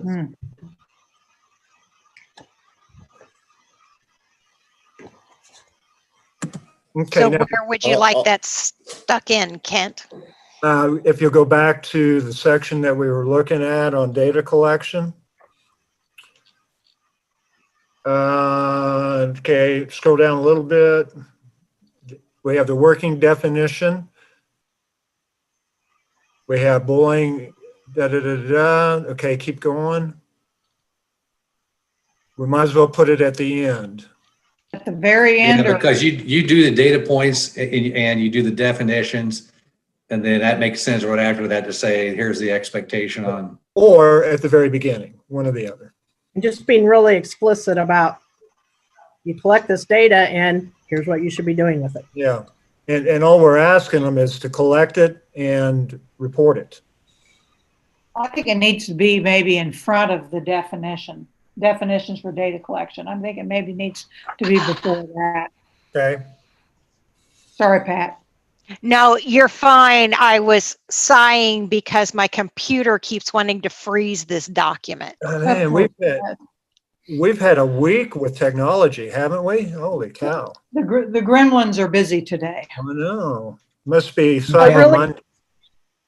So the introduction, then, we're under data collection consideration, the introduction statement can be about the recommendation on collecting at least 2 points of data, and then here's why, or why you do that. Here are the sources for that. Kathy, I think John Calvert had something he wanted to say. I just, my SRO brain gets involved when we start talking about these definitions. And I do believe it is important to continue to say that there is an imbalance of power somewhere, because a lot of this definition, and I know this is in statute, so we can't do a whole lot about it, but you look at this and it says harming a student or staff member physically. Well, that's battery. That's not bullying. That's battery. Mm-hmm. Okay. You know, placing a student in fear of damage to property. Well, it's criminal damage to property. There's a statute on that. That's not bullying. You know, and we talk about harassment, and we get into cyberbullying and whether it's by telephone. Well, that's harassment by telephone. That's, you know, there are silos of KSAs on those.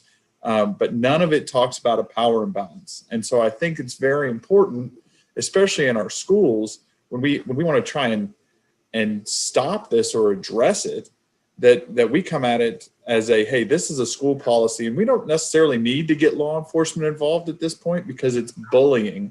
And bullying is not against the law, right? The law states that, you know, if you call me as a law enforcement officer and say, my son's being bullied, okay, great. Have a good day. That's a civil issue. That's not against the law. Now, if it breaches battery or criminal damage to property or some other KSA, then yeah, but it's not bullying at that point to me as a cop.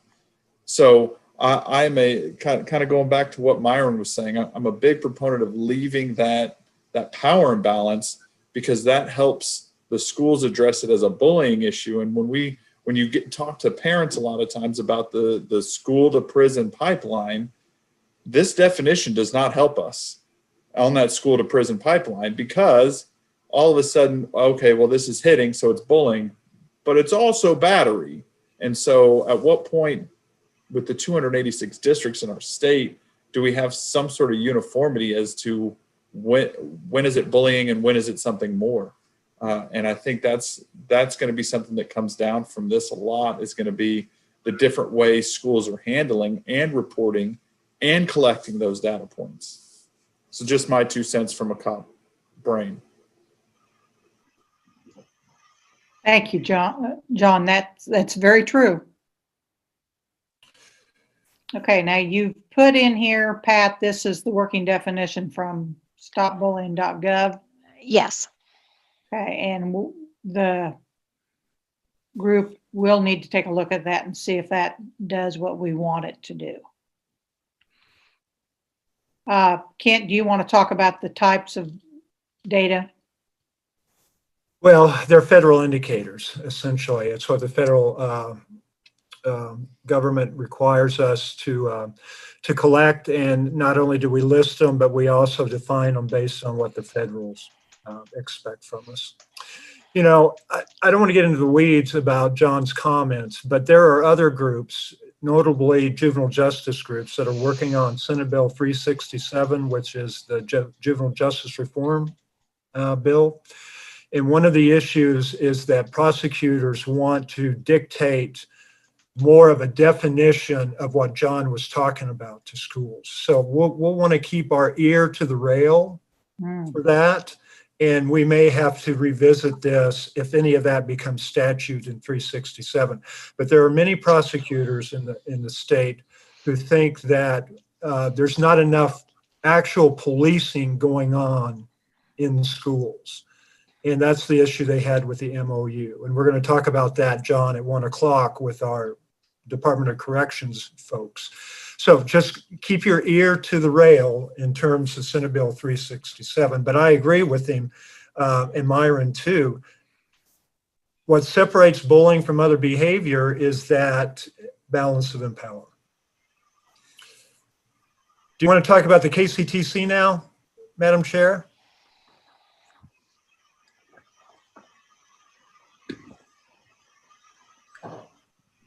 No. I can take a hint.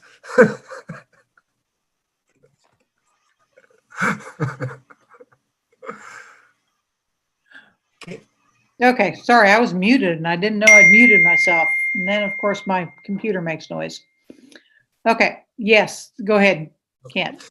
The other, one of the other really lengthy conversations the Blue Ribbon Panel had was about the Communities of Care Survey and the methods of collecting data.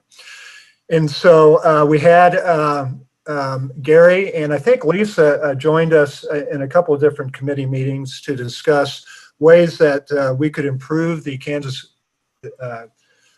Communities of Care Survey. And Myron and I preach this all the time. This is the best tool we have, the most reliable and valid tool that we have to measure not only school climate and culture, but also social emotional learning in the state of Kansas. And it's been vetted for years, although there were some issues from the researchers, i.e. Dr. Ginsburg, about reliability and validity.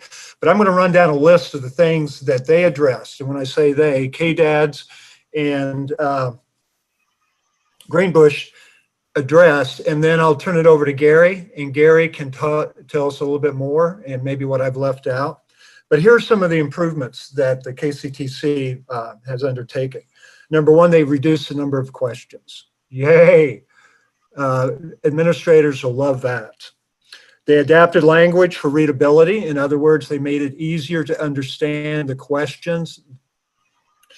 They developed a new survey platform, which along with new technology will make it, I think, more not only accessible, but easier to administer.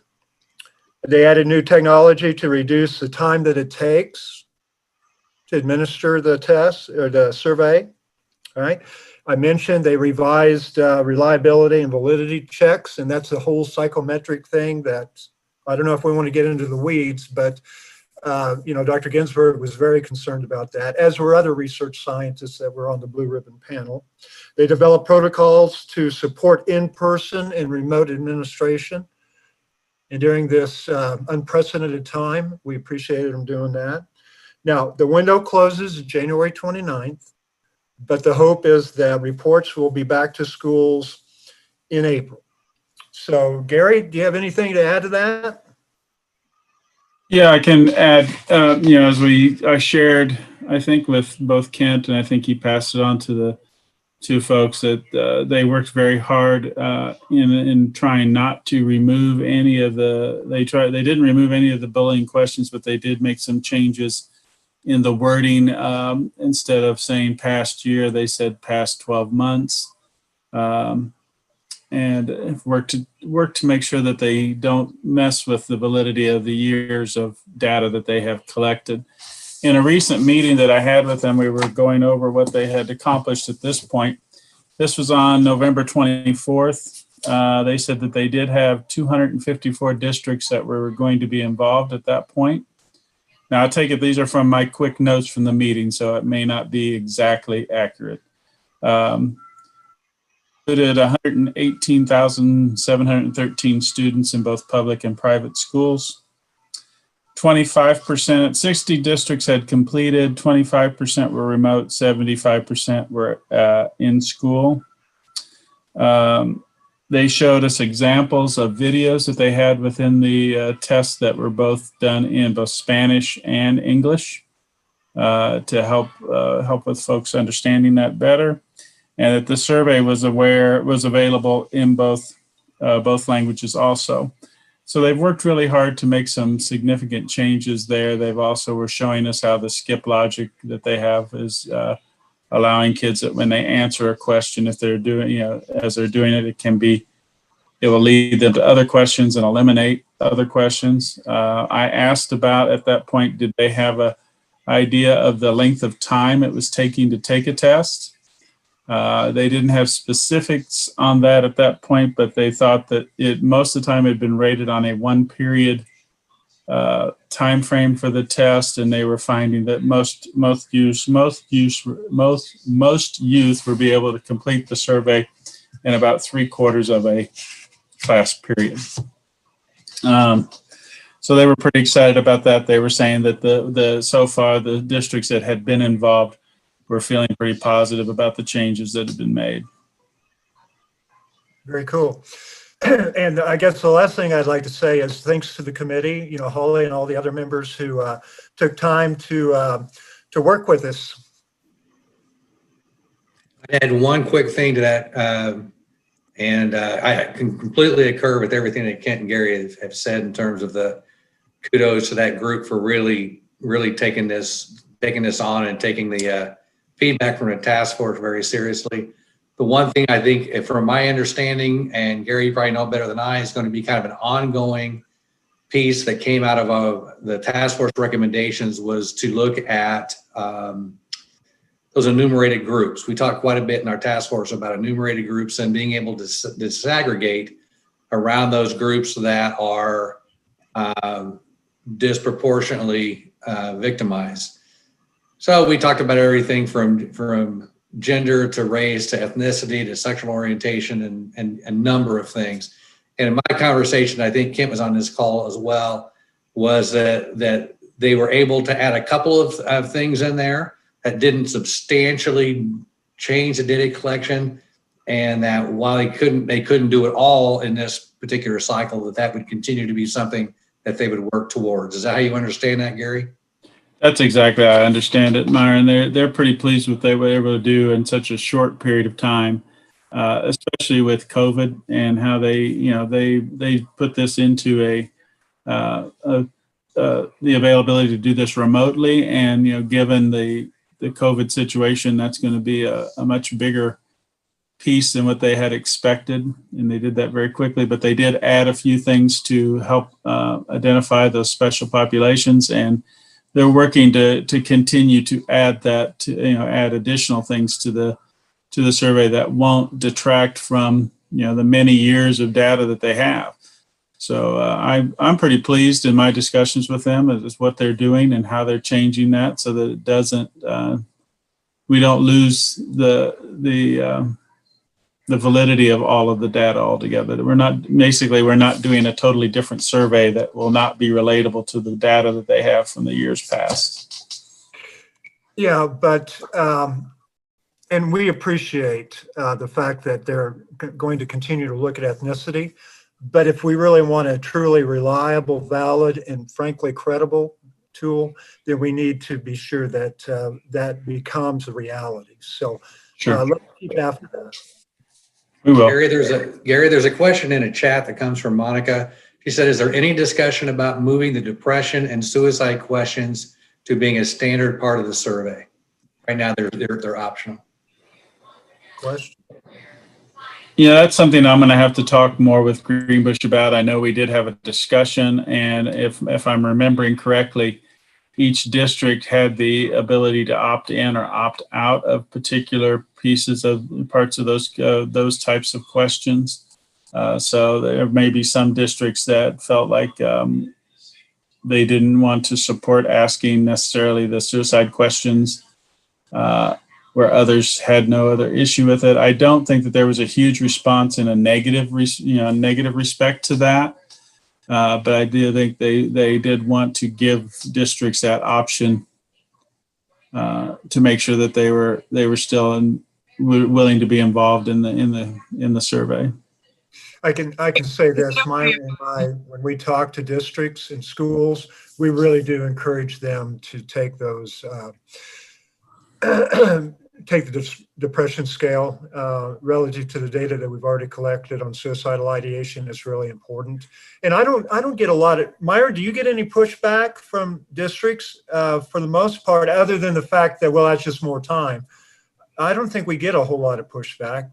We don't get a lot of pushback. When we do, it's usually around grade 6 and then wondering about the, just the developmental appropriateness of introducing some of those topics. I think that comes up more than anything. It's around age more so than around the actual content. I think as you talk to districts, and the task force did this, as you talk to districts about the ability to, when you do those depression and anxiety and suicidal type questions, and being able to then correlate that with other things that are being collected, you start getting at what are some of the root causes that your district or your building can begin to address. And when you approach it from that angle, people start seeing the purpose behind adding that in. Yeah. Yeah, I don't want to say that. I mean, I didn't hear that they were hearing a large resistance to that. That they were sensitive to the fact that there may be some folks that were resistive to asking some of those questions. But I did not hear that they were having a huge negative response to that. No, I think if you go back when we went from opt out to opt in, that was probably a time when some districts were concerned about the suicidal depression questions, particularly as I think Myron mentioned with the 6th graders. And so that gave them they felt if they could opt out of that set of questions that they'd go ahead and take the survey. So maybe we're getting close to being past that. I don't know, but I would guess, probably for right now, it'll have to continue to still be an option. And yeah, I would add that when I've talked to Greenbush, I think that we have about 90% of schools that are doing the depression suicide questions. So I don't want to give the impression that I'm complaining, right? Like I am ecstatic that we have that level of buy-in for those questions. I guess maybe just kind of keeping it on this group's radar that we have had some good buy-in for asking those questions, and just being sensitive to the fact that, when is it time, or when will we determine that it's time to maybe make that final push to say, like, this is, like, we recommend that this be a standard part of the survey, so that we maybe are sweeping up that last 10%. So just something to consider. Yeah. And talking with Greenbush, it sounded like giving folks that option gave them, that they didn't see it as big of an issue, that most folks, opted into having that option. But the fact that it kind of softened that conversation without a huge resistance. Kathy, you mentioned opt-in and opt-out. Just very quickly, we all have, those of us who work with legislative committees, we get hammered about accountability, and now student progress. And my comments to them is, if you want us to track student progress, then allow us to use the tools that are necessary to do that. So let's get rid of opt-in, opt-out. Yeah. And that generally brings the conversation to a stop. I'm sure it does. I want to briefly respond to John McKinney's question, because it brings up another quick comment. So John asked, we asked the districts to collect data using 2 different sources. He says, could the CTC survey serve as one of those sources? And absolutely, it can serve as one of those sources. And we, when I say we, the state board, when we were doing this around, talking about this around suicide, and we were focusing on that as a council, supported this, and as I've said, we encourage districts to use this. So it has good backing, and absolutely, I think you could use that as one of your sources for bullying. Which brings me to one more point I want to mention, because I think this is really exciting. So we've got the CTC group is really working to make these adjustments and make them really user friendly for schools. At the same time, we have the Kansas MTSS is working with KCTC to help develop tools to use the data. What we heard from a lot of districts is we get all this data, we don't know what to do with it, or how to make it work. So in this instance of bullying, they've created a document, and they call it the KCTC conflictual data.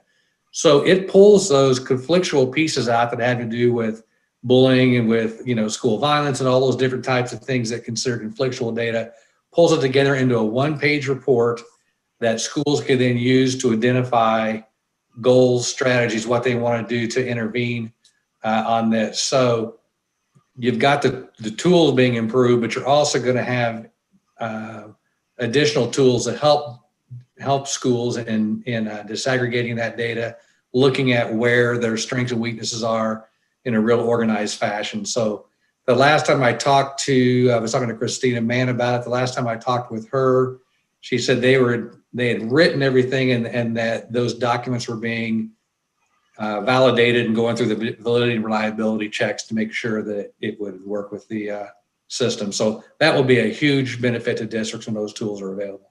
Well, and that'd be a great piece of data to share with your local Board of Education.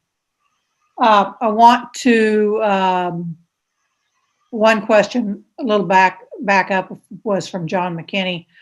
Kent, he wondered if there was a list of those changes for CTC that are available. I just sent him the slide that I sent you guys this morning for the board presentation. Okay, all right. Do we want to embed that information in the report? We're talking about data here. Do we need to make people aware of the changes to the survey, making the data more usable? I'm okay with that. I don't know that we need to put it in this report. I think it's, I could be convinced otherwise, but we don't need to make this longer than it is, too much longer than it is anyway. We could, but I'm not sure I think that's a great idea, but somebody can tell me why it would be a good idea. Well, the board's going to ask about it. They will, I know. But again, I don't know that necessarily means it needs to be in the report. Well, yeah, and I created the slide, and we're going to present the slide, right? Mm-hmm. So I think you're right. I think that's probably sufficient. Yeah. Okay, prevention and resources is Myron. We're almost at 11. Do people need a quick break? Please. I've been going at it since 6 o'clock this morning. Okay, can we take like a 10-minute break, everybody? I have it actually 10:57. Let's be back at 10 after 11. Quick break.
Pat, are you in there? Yes.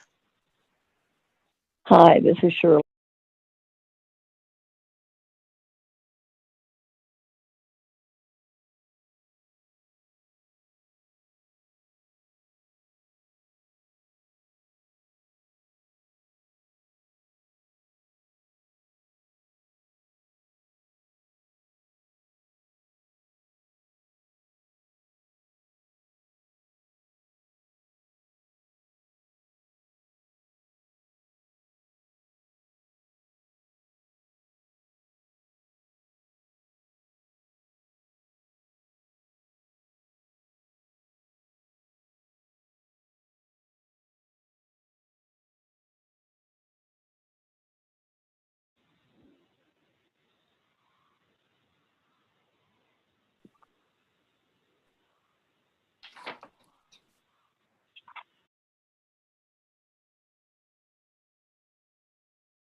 Got everybody or not? I think we probably do.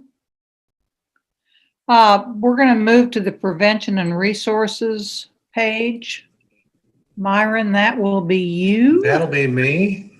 So as soon as Pat gets us, there we go.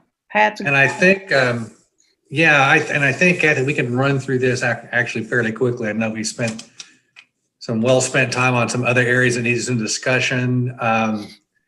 We've gone through the bullying prevention and resources piece quite a few times, so I'll try and keep it as brief as possible. In terms of just format, layout, we kind of like with the data piece where we said, we're gonna go back and put that definition in again, because you got to know what it is you're measuring. We did the same thing on prevention and resources. If you're talking about preventions and resources for schools, they got to know what they're aligning it to. So we included here at the very beginning under state statute what districts are required to have in place, and there are those 4 items on adopting an implementation plan to address cyberbullying, to adopt policies prohibiting bullying on school property and vehicles, school vehicles, and at school-sponsored events, to adopt and implement a plan addressing bullying, which must include provisions for training, education of staff and students. So that goes back to that piece that Jose had mentioned, where we're talking about doing some kind of probably a voice over PowerPoint, but a presentation that can be sent to all schools, make available to get the consistent message out across the state. And then upon request, the school district, state board shall assist in the development of grade appropriate curriculum, character development programs. So we start with that, and then we move into more of a narrative, and the narrative really kind of highlights those pieces that came out of the task force. And then starting with that first paragraph, which I think is really important, is that we want to focus on prevention. The one thing that we clearly heard from the task force, from all the different regional meetings we went to, was that this focus needs to be on prevention, not necessarily on the disciplinary action and consequences side. We've had that. It hasn't been productive. So we're looking at really a prevention focus. As we continue, and Pat, you can just kind of scroll through with me. We get to that second paragraph. We start talking about the needs for change in school climate and culture. So yes, we need training, and yes, we need materials for students, and we need to focus on the explicit instruction with kids, but we also need to focus on those climate and culture pieces. And you'll see the things that they mention. This would include, but is not limited to, trauma responsive practices, social emotional character development competencies, school mental health supports, and equity practices for those groups that are disproportionately victimized. The part that I think is kind of exciting, that I think as we go through this, and we'll talk more about this in just a little bit, those prevention pieces are happening. We have excellent social emotional character development standards. We have good resources around trauma responsive practices, around school mental health supports. We're going to hear about some of those this afternoon. What we haven't necessarily done messaging wise is tying that together. Do people recognize that those things that are there that we have access to are the prevention pieces? What we're doing with our social emotional growth goals from the state board are the prevention pieces, that those things serve as that. So helping district understand that we can make that connection between that list of possible things. Now it could be more than that, but that those are things that we have resources and access to expertise that we can provide the districts. I would say the one piece that we may be missing a little bit on that would be on the equity piece. As we continue to scroll down, the next paragraphs gets into adult capacity. So in our rubric that we have, the document we create, we talk about that, building adult capacity, helping adults understand, have a knowledge, being able to recognize it, know what to do, that piece. Then we finish up that section with the piece on the Kansas State Board of Education recognizing that the local measurement. So we want to reinforce that, yes, we are encouraging these things and that those things are measured locally. The thing I want to get to that's new, and it's the very bottom of page 8, going on to page 9. And I'll give Carrie a little heads up because I'm going to come back to her on this as she kind of helped draft this. But this is a new piece. It starts at the bottom of page 8. In response to the need for increased comprehensive and aligned approaches to bullying prevention expressed by the task force, the School Mental Health Advisory Council recommends the department convene a current cadre of state trainers involved in leading KSDE social and emotional growth related initiatives to assess the degree to which these components of, and then that's the toolkit, are encompassed within existing versions of KSDE sponsored training materials and curriculum, and whether alignment and or refinement of materials is necessary and or appropriate. So as we look at that, it gets to what I was just saying before. We have a lot of these prevention pieces in place, and it's not all housed within the Kansas State Department of Education per se. We have it embedded in our Kansas Can competency framework. We have it embedded in MTSS. We have it embedded in our family engagement. I mean, there's all these areas that have that. So, the question then becomes, are those well aligned? And then are we explicitly helping people to see those connections? So I'm going to stop right there and turn it over to Carrie, because Carrie was helping to develop this piece to give a little more, put a little more meat on the bone. Carrie, if you could. Well, I think that the intent here is that we're able to be more explicit about the systemic interventions that we have in place that are being used in districts and the support for those to happen. So we know we have some of those strong professional development pieces that are available. And I think what we found is people don't always make the immediate connection that if we would look at increasing and doing how we teach self-regulation in schools, that then this is also helping us with bullying. And so as we, I guess, market or message the training around self-regulation, which is the Kansas CAN competencies, what we need to do, and what they've already actually started, is making that very explicit in terms of that this is bullying prevention too. And so that is and we can go through and do that with all the the major initiatives that we have, and highlight those.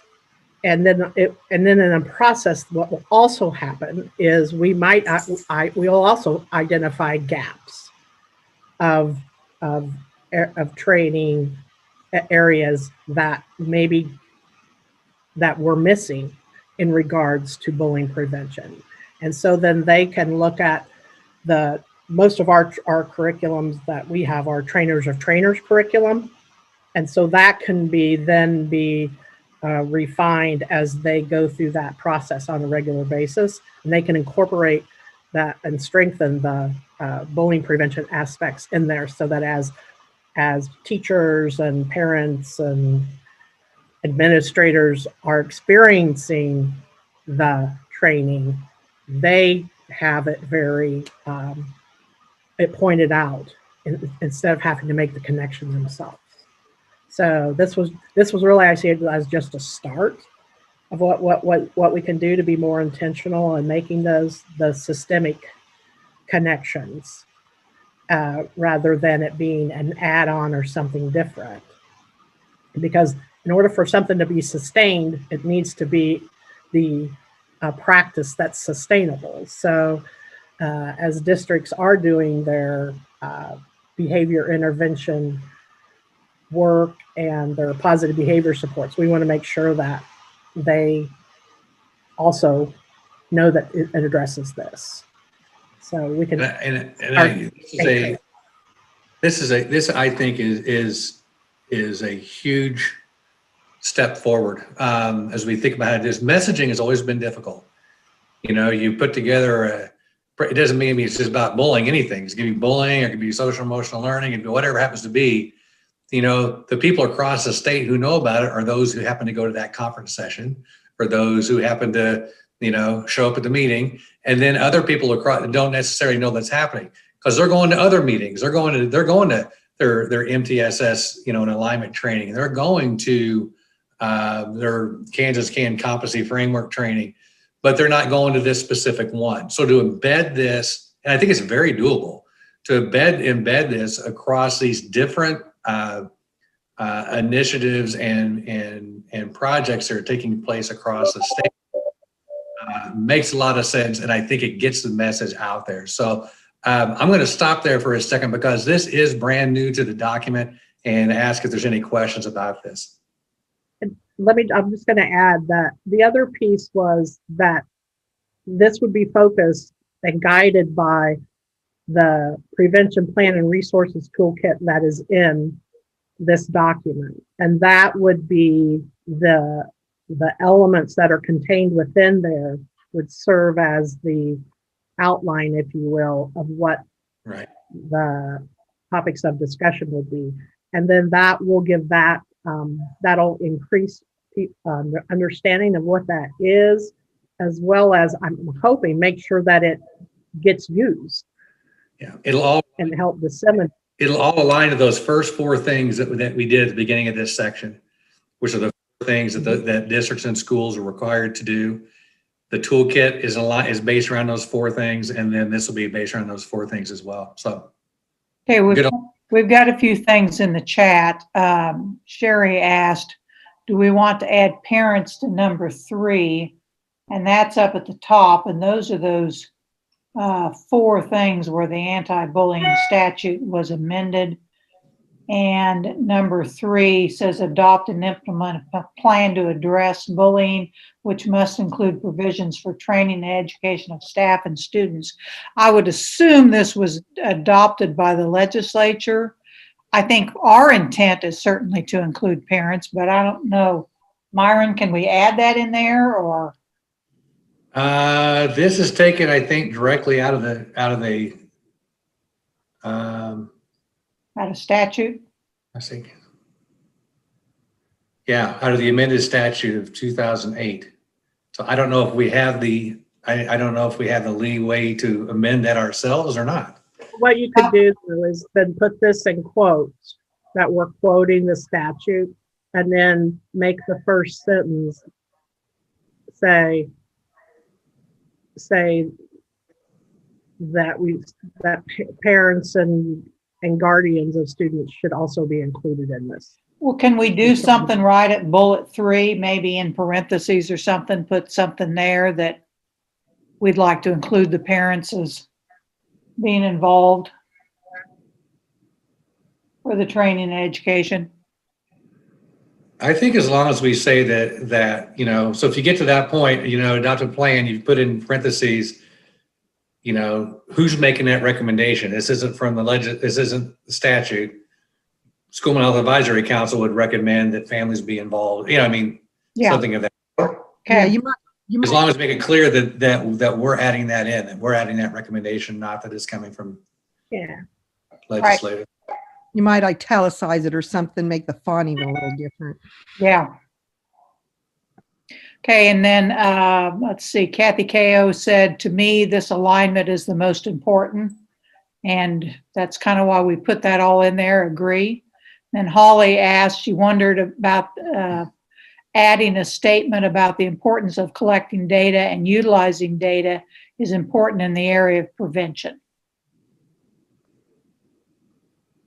Yeah, I didn't know if it was when I think I was reading about the culture of the building and how important culture is in building culture, and not just building like the environment or culture that the students are in, but also that environment that the admin is used to, that culture of data collection, or something about maybe even an impact cycle, like that we're utilizing the information, coming back to it.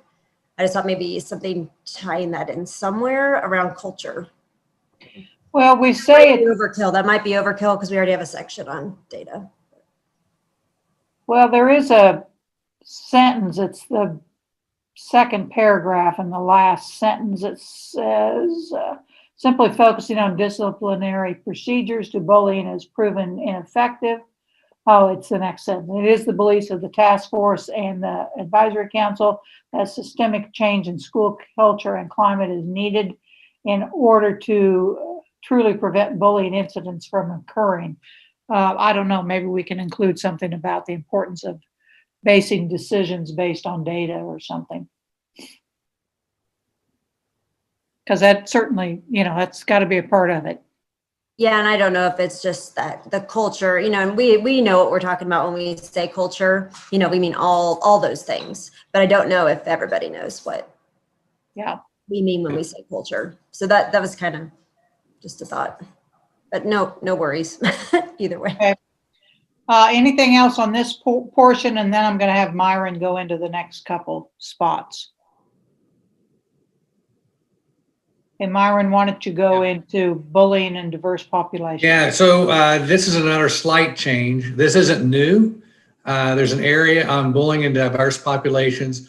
The task force really looked at bullying as it related to this, the diverse populations, or what they were in their documents referred to as enumerated groups. But knowing that there are certain things that will predispose students to bullying. And we know that it can be around gender. We know it can be around sexual orientation. It could be around religion. It can be around race. And so within that document and within this report, you can kind of see where they've laid out those 6 different demographics. And those demographics are taken specifically from the task force. So we wanted to make sure we had a piece in here that talked about that kind of an education piece that yes, it's not an equal opportunity thing. Some students, by virtue of who they are at greater risk of being victimized. So we included that. And then I know we have a prevention document, but we wanted specific to those areas to include some resources they could access around enumerated groups. When you get into page 11, we talk about the same thing, bullying and suicidal concern. And we know that there's data to support that. So we included some of that data in here around the CTC data and around what we know about increase in suicide and the connection between that and bullying. And then again, at the bottom, we have that page, it goes into some resources that they can access on that as well. None of that is new. None of that has changed. The only difference is that was embedded previously in the appendix. So you had the toolkit and that rubric, and then at the bottom, you had these 2 things. And we were discussing this, it kind of feels like it just got thrown in there as an add-on. I thought it really made more sense to include it embedded within this section on prevention and resources, not in the appendix. So no substantial change other than location of where we put it in the document. Okay. Leah also had a couple comments in chat and also mentioned a resource through the SMHI grant that's available on TASN, Kansas Youth Suicide Awareness. So I don't know. I would say on those resources, and this will be an interesting part about this document, and I think it's pretty important we see this as an evolving document, that when we get this done, it's not just done, because there are so many resources that continue to come out. So as we start talking about that, we start looking at that toolkit, we've aligned resources in there. As we get new and better resources, we need to continue to update that. So if you have those resources, I would say send those. Why don't we start with Pat, and then Pat can then delegate that out to whoever the appropriate person would be to kind of look at those and vet them and determine what goes back into that list of resources we provide. Okay. All right. That will take us now to the appendices, I believe, Pat.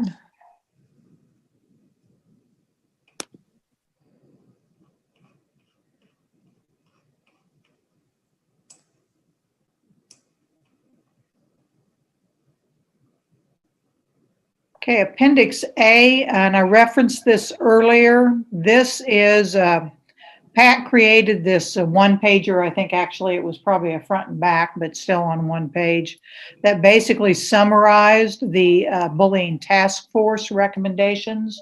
So we included that within the document. There's 7 recommendations, and those are all included in there for reference for folks.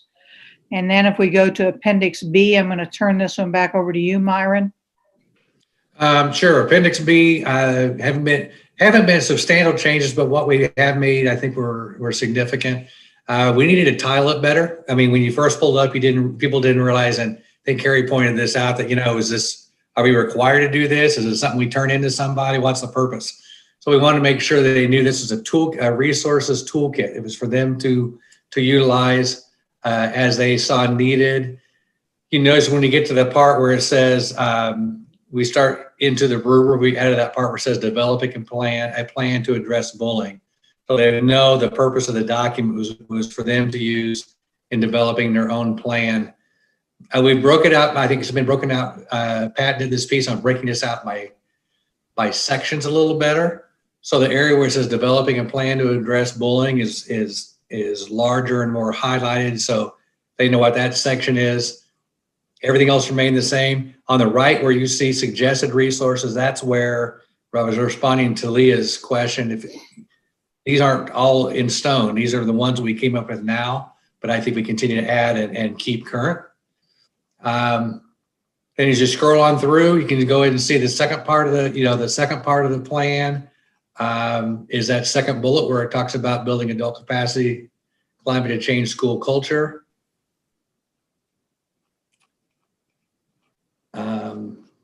Moving on into curriculum and instruction resources, nothing new there. It's the same plan that we've basically been working from. It's just been reformatted a little bit. And then social emotional learning locally, resources for the social emotional learning. I would encourage you, by the way, I'll give you a little sales pitch here. There's the Measuring Social Emotional Character Development, Social Emotional Character Growth Toolkit. That has been in revision, and there's a draft of it now, and it's going through, our communications department to kind of get it all in a final form. But it's an excellent, excellent tool. So if you want to look at that at some point, I would encourage you to take a look at it. I think this is still in real drafty form. We'll update it, but it not just gives you tools to measure it, but it kind of gives you the process of how you need to be thinking about embedding this within your school. So a little plug on that document. But yeah, everything here is pretty much the same. The main differences is on formatting to make it easier to understand both in purpose and in readability. Okay, and then the Appendix C is this draft sample letter for parents from KASB. This is the letter that has to do with primarily the cyberbullying incident that has occurred, but yet it does not meet cyberbullying to create that substantial disruption at school. And we may, I think we may want to clarify that at the top, that's the sample letter, but what it is what we may want to clarify underneath there. That'd probably be the only recommendation I would make. Kathy, I have a comment, and this is more of a technical issue, but I think Appendix C appears in the document before Appendix B. So I think Appendix C is first noted on page 4, and then Appendix B comes a little later, I think. Okay, up in the table of contents, you mean? No, in the document. Oh. So in other words, the titles C and B would be changed because they'd be presented in the order they're presented in the document. Good catch. Oh, okay, I see what you're saying. Yeah. And it would change it then in the table of contents as well. But okay, so move Appendix C would become Appendix B. That's right. Vice versa. Okay, all right, I see what you're saying. Because then it corresponds with the order that it is in the document. Yeah. That's right. Yeah. Okay, very good. Then Appendix D is the members of the council.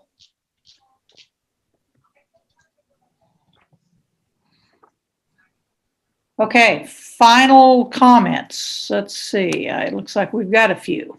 I will.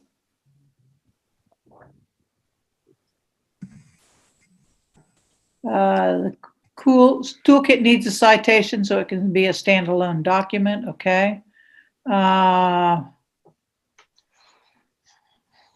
Diane, you want to make your comment? Sure. Again, I get back to the site councils. Every building is required to have a site council, which is made up of parents and some staff members. It seems like a lot of this work, it would be great to have their involvement, their understanding, their insight.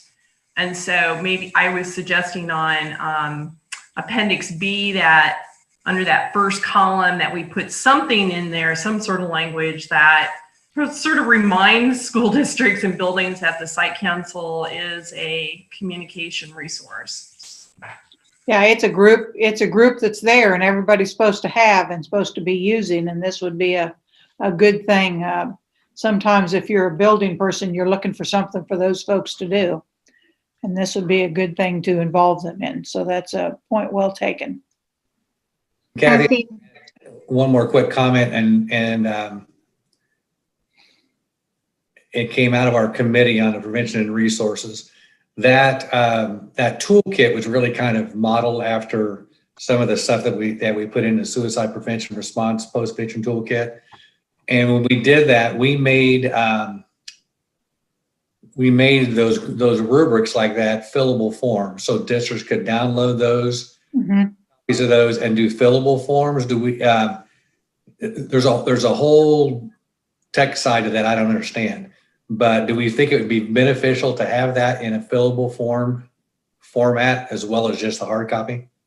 I guess I'd ask the building people, because I'm currently not in one, but would that be helpful to have that be a fillable form? I already see Misty nodding her head. Anybody else? I think that was Misty. I believe so. Kevin Arell, my director, was just asking about, we're going to have some sample forms that we could look at the district level for reporting as well as data collecting. So if you make them fillable, Myron, then we can put them on our website, which then allow parents to access them that way. Yeah, I agree. Fillable is always best. so that's just something we'll need to circle back to when we're getting this document in final form. We'll need to circle back to our communications department, because they know how to do all the background IT work to make that doable. Okay, other questions or comments, and I'll open this up to the entire document. Anything else?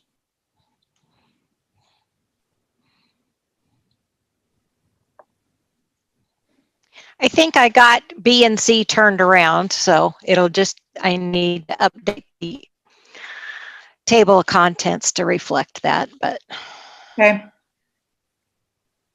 Anybody else? I would like to get a vote of, with the recommended changes, the some of which we've done and some we have not finalized yet. But I'd like to get a vote of the council to support this document, to move it forward to the State Board of Education, knowing that we still have a few minor changes. So additional comments or questions?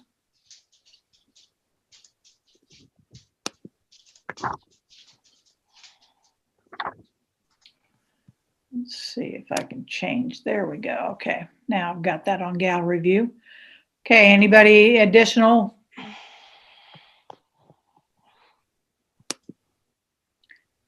Okay, so can we have a motion to approve our, well, there's the name of it, Guidelines for Implementation of the, of course, I've put my faces over there, of the Bullying Task Force Recommendations Draft Review, motion to approve with changes. So do we have a motion? Well, it's Kathy Ko, and I'd be glad to make that motion. Okay, we have a motion by Kathy Ko. Do we have a second? Jose Cornejo, I second. Shirley. Okay, we got a second by Jose. And it looks like to me there's going to be a poll coming up here.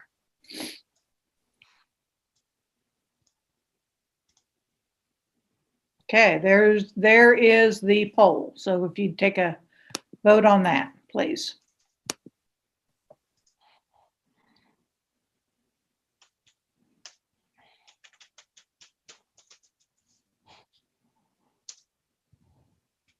Pat, do you want KSTE staff to check abstain or just not weigh in at all? Just don't vote. Pardon me? Just don't vote. Well, This should be for voting members of the council. Great, thank you.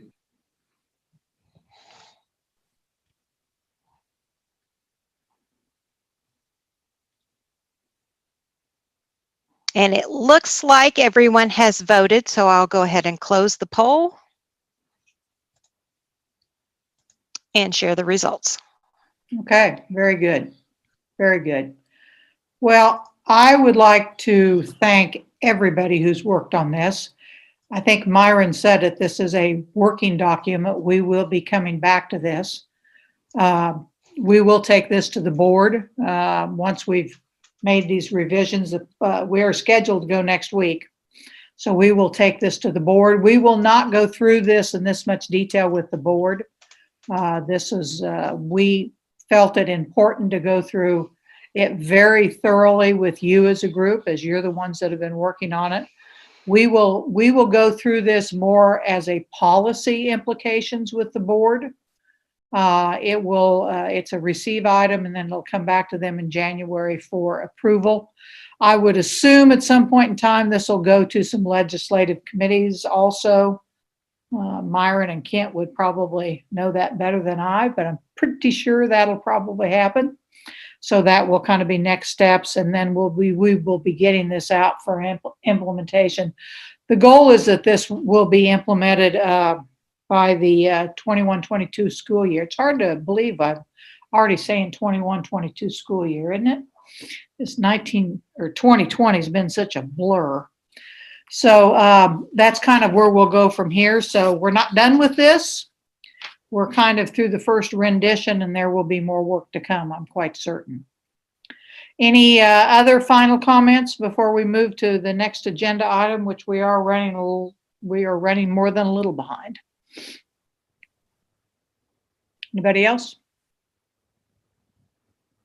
Okay, I don't know if Kent is on for this. Is he still here, or did he have to jump off? I'm still here. There you are. Okay, all right. I asked Kent and Myron to kind of spend a little bit of time with us. We only have about 15 minutes, but I think that'll be okay.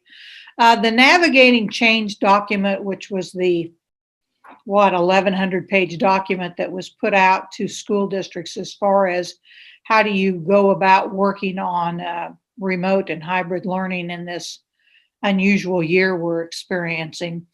It has social and emotional supports embedded into it. So I've asked them to kind of share with us just a little bit what some of those things are, because, you know, you hear different things about remote and hybrid learning, and across the state we're really much more even in remote and hybrid now. So Kent and Myron are going to take a little bit of time, probably take us up till about noon, and cover a certain amount of this. So, Amy, can you allow me to share screen? Because I can go through this a lot quicker if I can share my screen.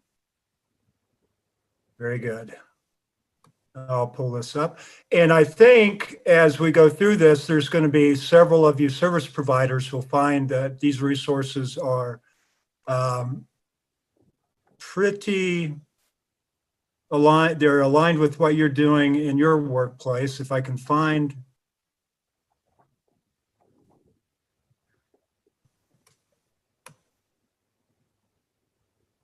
the PowerPoint. There it is.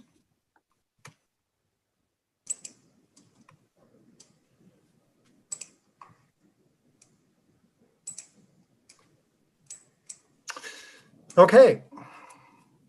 Well, first of all, we have a wonderful vision at the State Department of Education and the State Board, and it is inclusive.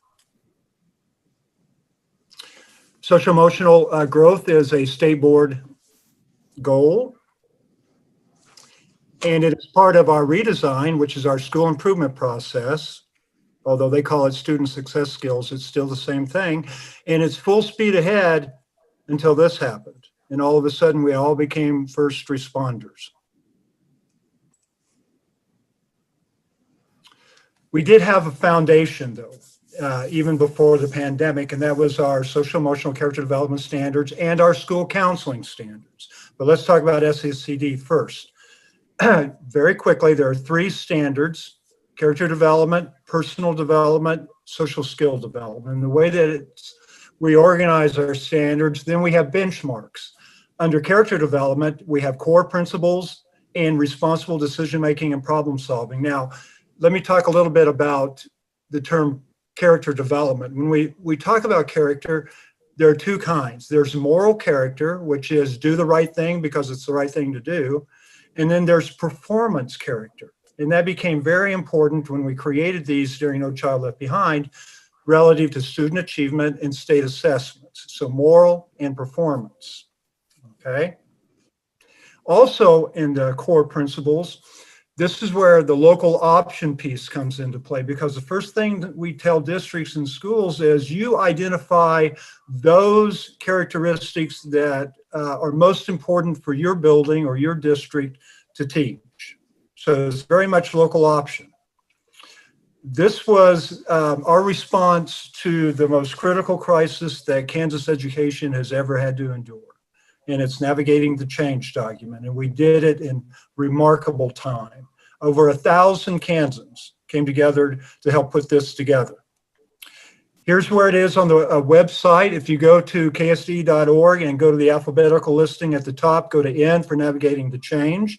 And they've broken it down very well. It's easy to navigate. I went on it to pull up information for this PowerPoint and didn't have any problem finding things. The social emotional considerations in the document are, there are instructional examples provided by grade band. We converted what we call the indicators. I said there's a standard, benchmark, and then indicators. We converted the indicators to competencies. And if you've ever tried to write an IEP or a behavioral plan, you understand what I mean when I say competencies. Also, we included measuring social emotional growth narrative into it. And it is taken from Dr. Sherry Severe at ASCA, as well as the MTSS model of measurement. And then the school counselors that were on this group put together an implementation guide. All right, so here's an example of what we're talking about. This is a 6-8 grade band, SECD, competency, character development would be the standard, and the benchmark would be core principles. And we tried to take those indicators and write them in a successful student can statements. You know, and again, I referenced the IEP and the behavior program plans that you write. Some of these will probably fit right into that. You know, a successful student can understand and demonstrate appropriate and inappropriate behaviors. They can analyze the characteristics of caring relationships.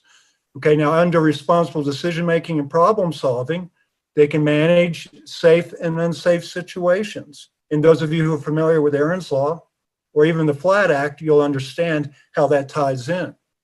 They can recognize how and when and who to ask for help.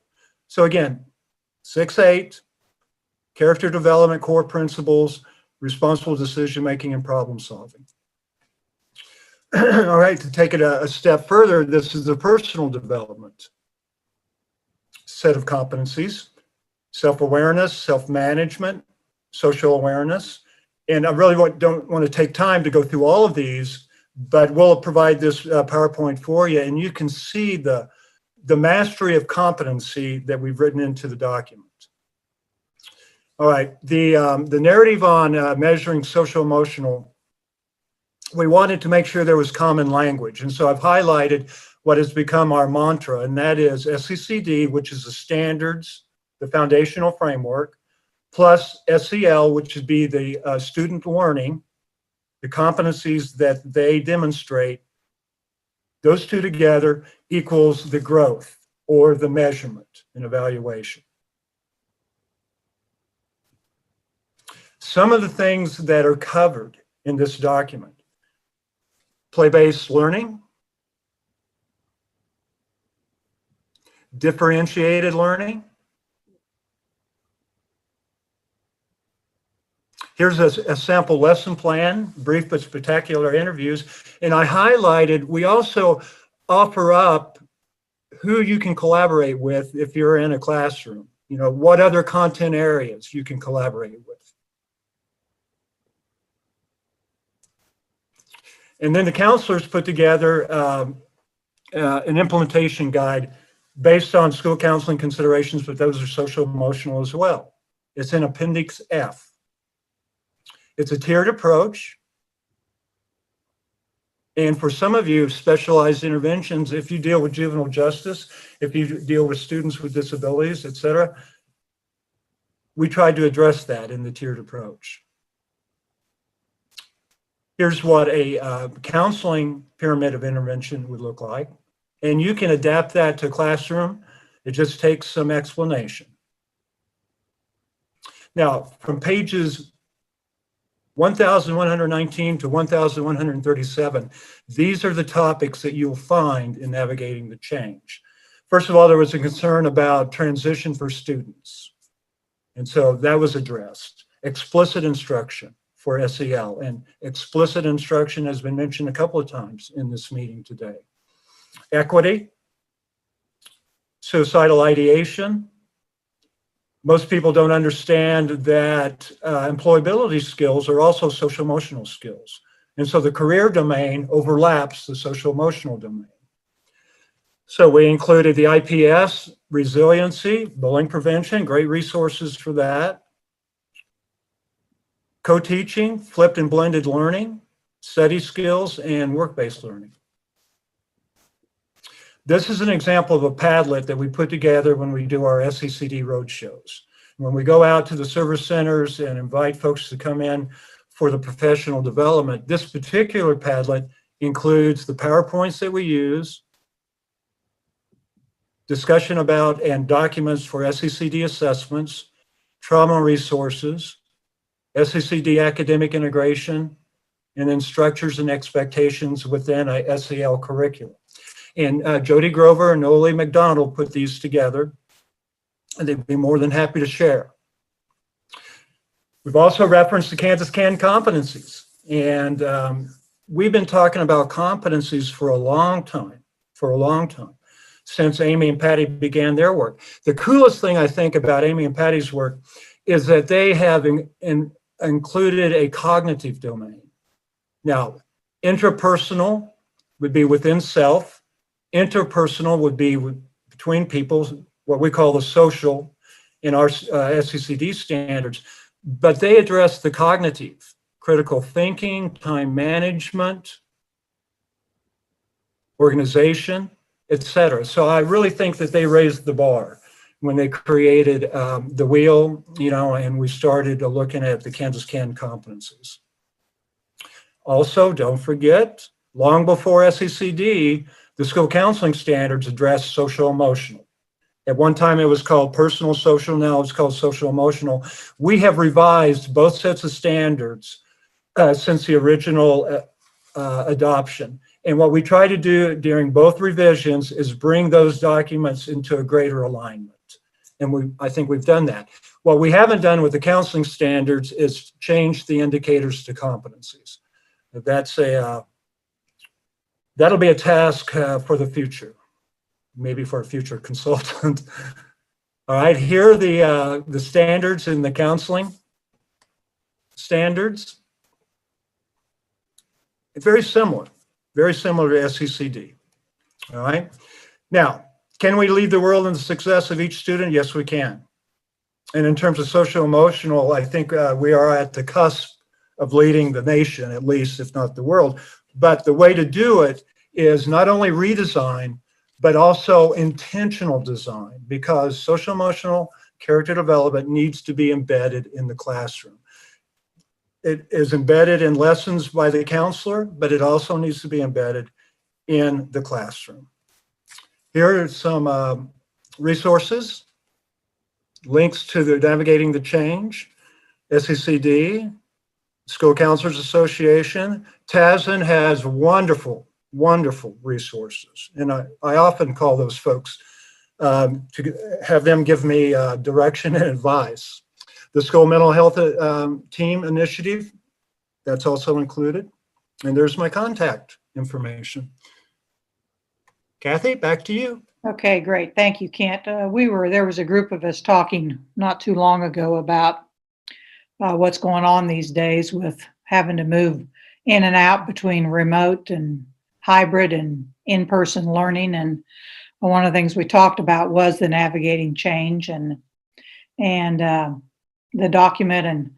And so we just talked about maybe the need to share with you guys today a little bit of information about what's in that Navigating Change and the fact that, our kids nowadays probably more than ever need this social and emotional support, and how it can be embedded in what we do and how that makes the most sense to do. So I asked Kent if he could share a little bit today, and I really appreciate that, Kent. There's a lot of good resources there, and we cannot lose sight of the fact that our kids, especially now, I mean, always, but especially now, need these social emotional supports. And, you know, they need their teachers, and their teachers need the support.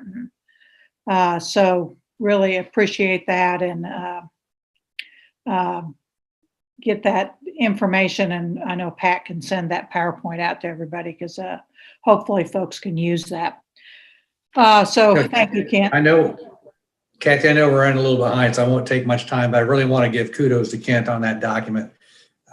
We met this morning with the Kansas Can cadre looking at competency-based education and looking at social emotional character development and our board outcome around this area. And we're working with the Community Training and Assistance Center. They work nationally on these types of topics. And I was in a session this morning with two other people. One happened to be one of the trainers from the Technical Assistance Center, who said he had been working all across the country and this was the best document that he's seen on the competency-based instruction and on helping people navigate through this changing environment with online and that kind of thing. And so kudos to Kent, because he led that process of embedding that into this document, and it's getting a lot of recognition as it deserves. There's a couple comments in the chat, which I think are well taken, about including school social workers, and then also adding as thinking about stating support staff and defining that as school social workers, school counselors, and school psychologists, because they've all really lifted their games nowadays and really providing the support that we need for our kids, but also our staff. You know, our staff are needing the support right now too.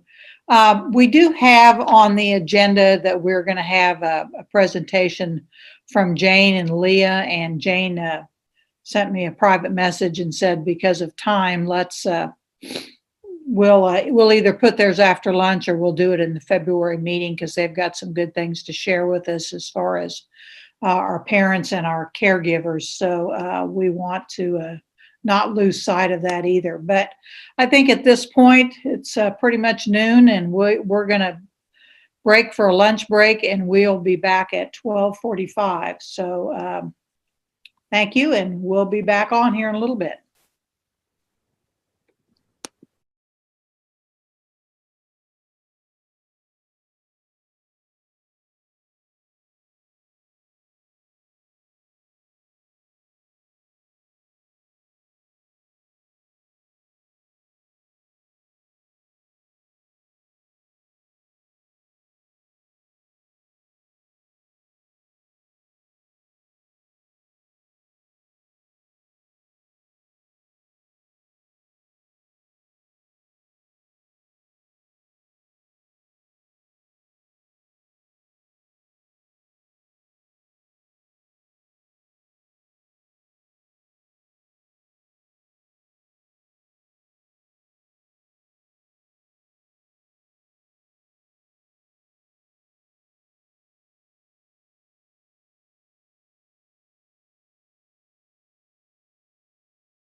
Kathy, I wonder if we wouldn't have time to quickly go through that social emotional piece that we skipped right before lunch and maybe just do it a little quicker and still get through the rest of our agenda.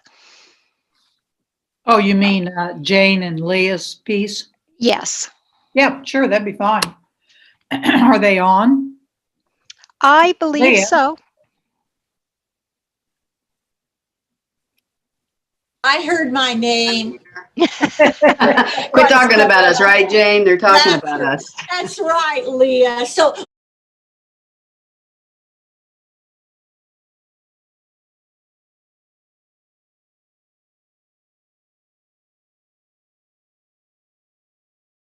I'm pretty sure, I don't know how long Cherie's will take. Okay. But I'm pretty sure that Diane will probably be fairly quick, would be my guess. Knowing All right. Diane, do I have a thumbs up, Diane? Yep, I got a thumbs up from Diane. So yeah, why don't we go ahead and start? I do know the KDAD's piece, we'll see if, I know Lisa's gonna be on and Doug, Kent, I'm not sure about. So yeah.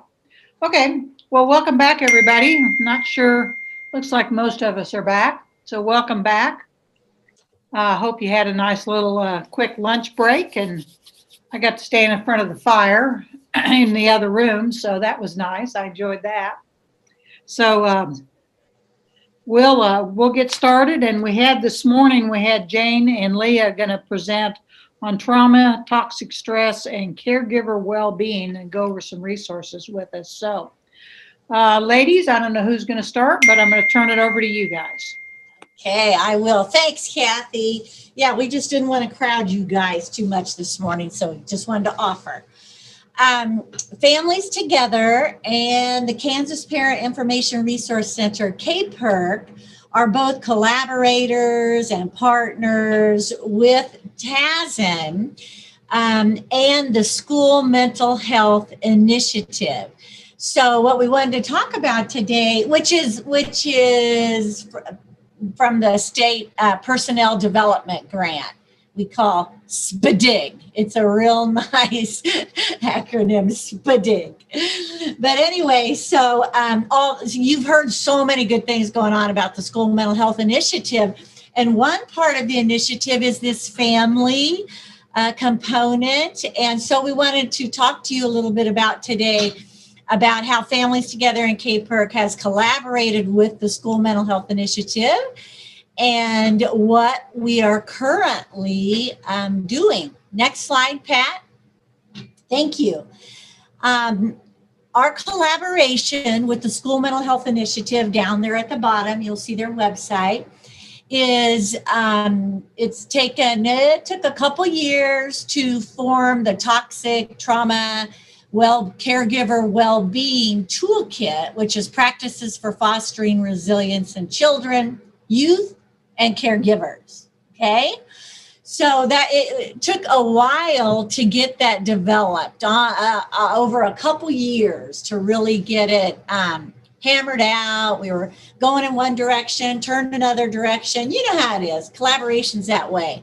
And I think that we have the very best thing, the very best product from all that collaboration. Next slide. Thanks, Pat. So the objectives that are in this toolkit, you can click the first one, Pat, is where we talk about adverse childhood experiences that impact child and youth development. And you know, some people know a lot about them, some know a little about them. But with our initial plan for this toolkit was to deliver for families. We wanted to give it to educators so that they can use it with their families. So, and I'll comment on that a little bit more. So initially it was to do trainings with educators so that they could take this toolkit and do it with families. So the first objective is around those ACEs. The second is about how to build and foster resilience. And we've added a really neat component to that called positive childhood experiences that Leah is going to show you the resources that were developed around that. But we're so excited about that new resource and that new piece of this toolkit. Next one, Pat. And then we want to identify effective practices to enhance caregiver well-being. And like I said, when we initially started, we were thinking of families. We were thinking of parents, grandparents, anybody being a caregiver, but we weren't necessarily thinking that it would be directly for educators. And all of a sudden, with the pandemic, the world of educators as also caregivers has really opened up. And so we are doing this toolkit with educators and for educators very often right now. Next slide, Pat. So one of the things that is part of this toolkit is the caregiver well-being. And in that section, we highlight the mindfulness and school-based yoga tools that the School Mental Health Initiative have developed. And if any of you have not seen these, you should go to that link, because it is really just so accessible and broken down, not by grade level, but by kind of age levels, like early childhood, early elementary, middle school, high school. So you can go to middle school and find 20-minute lessons on mindfulness and yoga to do with your middle schoolers or to do with your children. If as a family member, your teacher has showed you this website or gotten you turned on to this website. So if you've not been there, this toolkit is available to all of you also. We can do a training for you that we've shortened down to an hour and a half just to introduce it. And then it's yours and you can take it and you can make it your own for your families in any way, shape, or form. That's the really neat thing. It serves the whole state, and I'm sure it's going farther than the whole state. Next slide, Pat. So thus far, really, Families Together and KPERC have really started presenting on this. And I'd really say more like September. And already in that amount of time, we've done about 6 presentations, a couple of them for service centers, over 300 educators at a Families Together conference, families. Our parent leadership conference has moved to the spring. That will be total families. And then a service center recorded it, what we did, just for a posting on their site. So what we've learned is in that yellow, like I mentioned, we started out thinking, okay, we're going to do this for educators, for them to pass on to families so that they can get this great information on ACEs, resilience, and caregiver well-being. Well, it's really since the pandemic, when we're doing this with educators, they are really approaching it as they are the caregivers. And they need this very, very much. Not to say they're not going to use it with families, but because they will. But right now, they are applying it to their own lives because they need that well-being, those ideas on well-being. We found that educators and families are eager for this information. And they really appreciate it and they apply the information. And just recently, we added some polls into the workshop so we could collect data. And from what we've already done with the polls, the data has shown us that even just through the presentation, from the beginning to the end of the presentation, that those that are attending are much more confident in sharing strategies for resilience. And so it's so fun to do those polls and get automatic data, automatic feedback on the effect of this workshop in this area of resilience and ACEs, et cetera. So we added the poll, so now we're getting data just like that. Okay, next slide, Pat.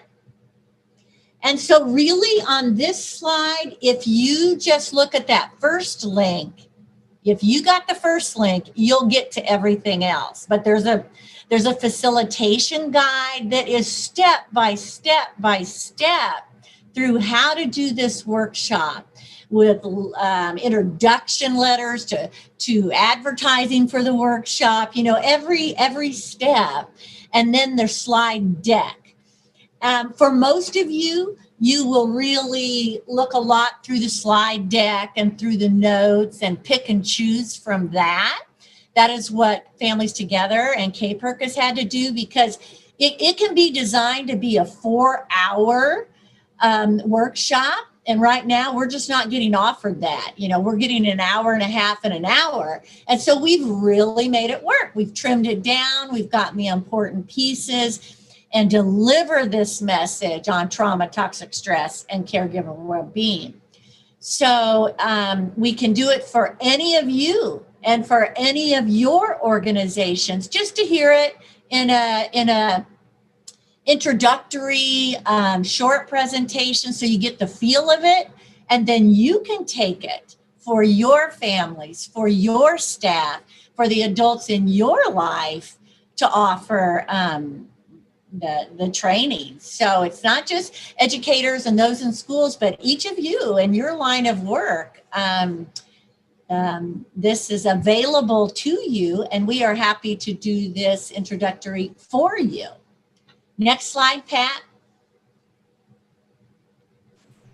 Yay. Now I'm going to turn it over to Leah, and you get to see the wonderful resources that can go along with the workshop, but they don't have to. They are entirely independent of the workshop for you to use in any way you want.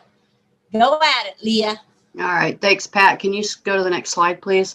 We're pretty excited. We have shared some of these resources with the council in the past, our stress and childhood, the toxic stress handout and resource.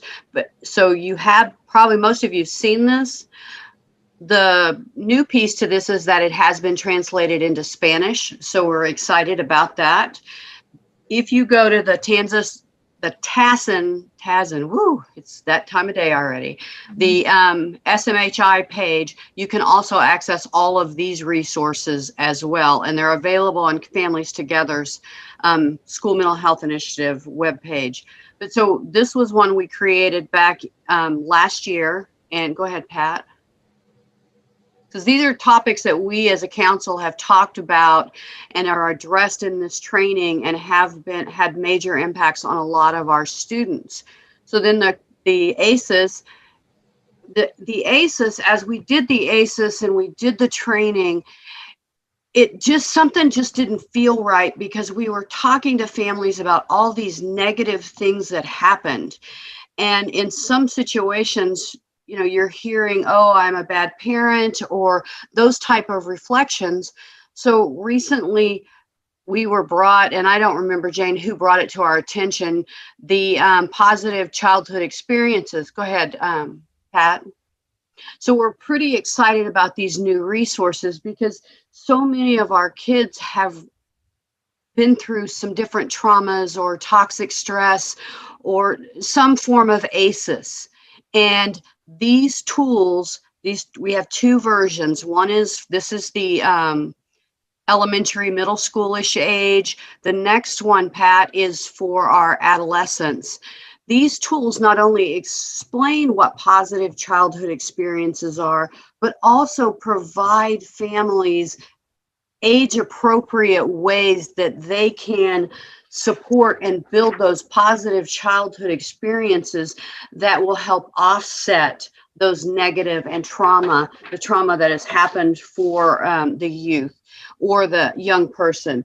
And, you know, we wanted to make sure that we were focusing on how can we build that resiliency, and what are some easy things as a family or as an educator I can do.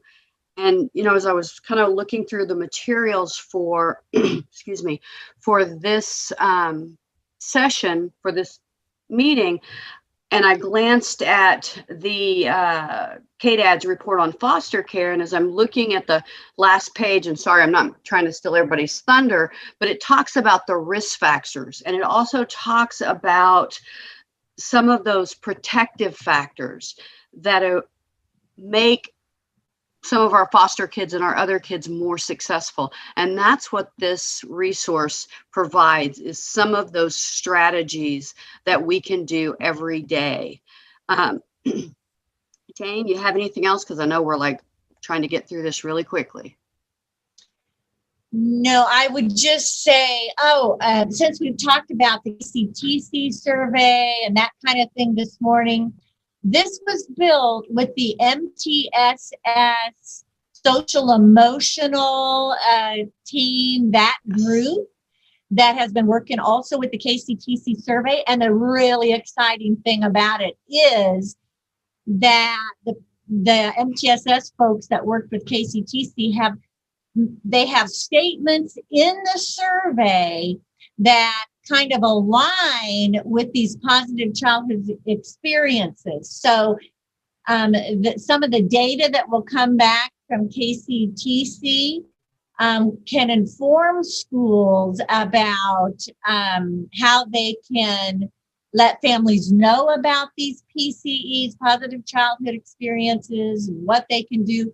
So these are even tying back to the KCTC survey, which is it's pretty really exciting. neat. It's this first resource that we brought the MTSS team, where we're able to collaborate with them. We are in the process at this point of having these translated to Spanish as well. And once they are translated, they will be up on the TASN site. Okay, well, this is That's great. quick. Yeah, that was the quick version of the hour-and-a-half training. So you can see Jane's contact information there and Leah's contact information. So if you want to get some information from them, and Pat put in the chat box all of those links to all those resources that they had and went over there. So that's great information. And you know, that was the 100-mile-an-hour version of your presentation. So thank you very much. Really appreciate it. Thanks for the opportunity. Absolutely. Cherie, you're up next to give a school mental health initiative update. Great. Welcome.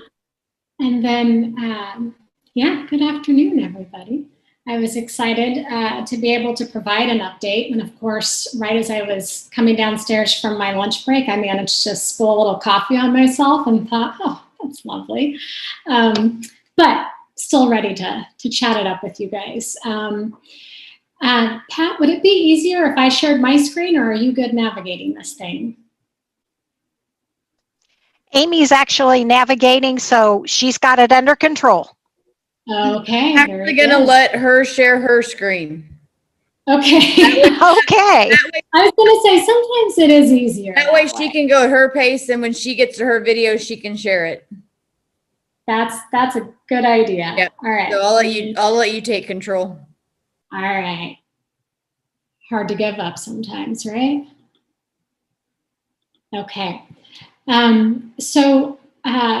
I know that this is not the first time for you guys to hear from our initiative, but I do think we have some people who may be fairly new. Yes, we are the School Mental Health Initiative, which is funded through what Jane said, the SPDIG, the State Personnel Professional Development Grant that was awarded to the Kansas State Department of Education. And we are housed within TASN, which is that Technical Assistance System network you all have become familiar with, and consists of Jane's project and the one that Leah's with, KPERC, and our Kansas MTSS and alignment team.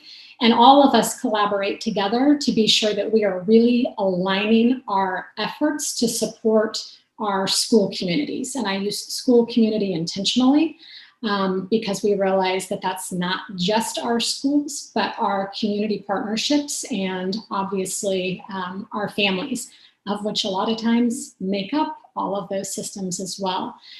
For those of you that don't recall, I'll just kind of rattle off the specific objectives of the work that we're doing, which is building that capacity for cross-system school community teams to implement a structured process for supporting students, for children and youth that have mental health difficulties or at risk of that, implementing evidence-based and multi-tiered trauma-informed mental health interventions with fidelity. All of those words, it sounds like a lot, but they're in there very purposefully.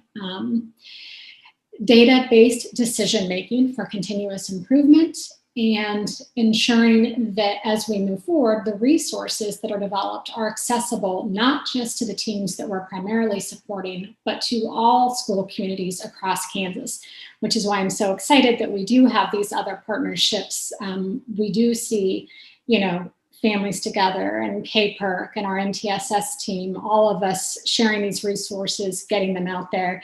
And I love, Jane, that you emphasized, we do come from the mindset or the frame that, these are not ours. We do develop these for you guys. And our intent is to build the capacity of school communities to be able to do, carry on this work and thrive independently. So that's just a little reminder for those of you who may not have recalled or are new to this.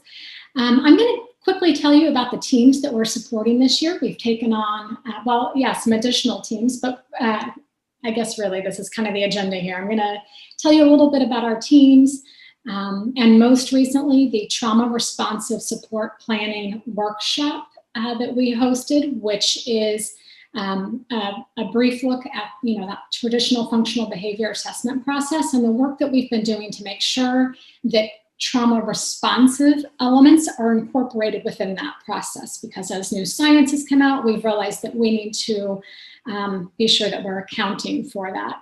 And then I'll just share one or two of our newest resources that have been developed.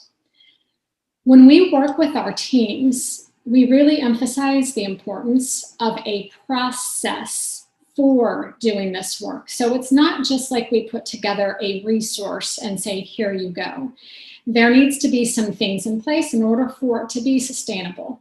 And that includes that teaming and planning component that is, in this case, across the school system and our community mental health centers, eventually to include additional partners in one of the school communities we're supporting. We do have juvenile justice and foster care at the table, and it has been amazing when you see these different community partners coming together and working around the same aligned plan with the same goal and looking at the same data to support children and youth, not just because of the outcomes for the child and youth, but the support that, as Jane said earlier, we refer to all of them as caregivers, are experiencing.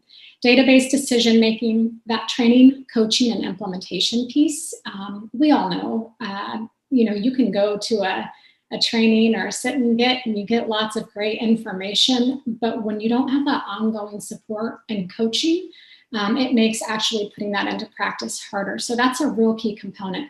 And then stakeholder communication is a part of that process, because if others don't know what's going on, if the families don't know what's going on, or the Board of Education doesn't know what's going on, then it's just kind of becomes something parallel instead of being integrated into the work that's being done.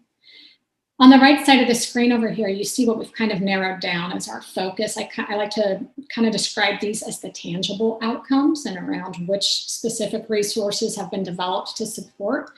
That's developing a trauma responsive school community.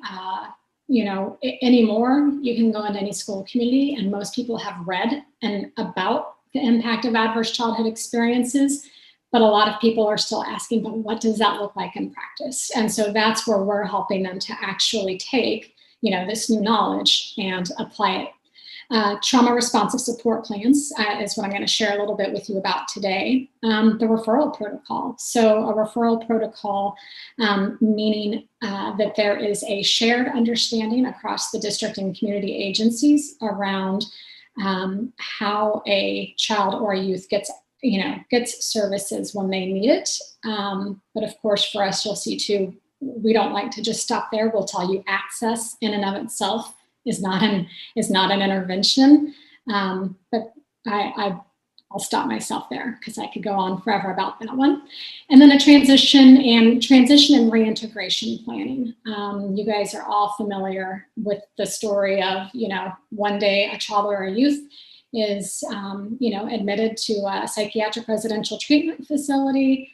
And then the next day just kind of dropped back into school. There's no pre-planning to help that child or youth transition back in. And so that's one of the things that we support our teams in exploring or in developing and having a process for. Every single thing we do is with these trauma responsive core principles. We don't start off a training without reviewing them and coming back to them. But ensuring that emotional and physical safety, that belief that healing happens in relationships.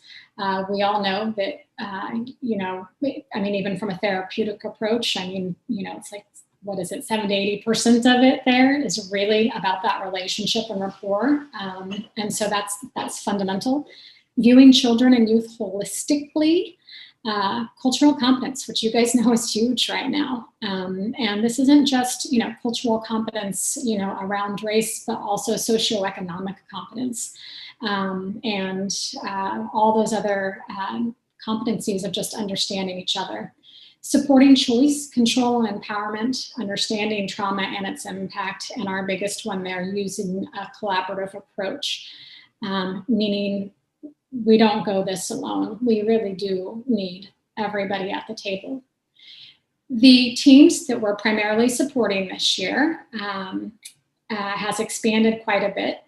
What you see here, it's kind of color-coded.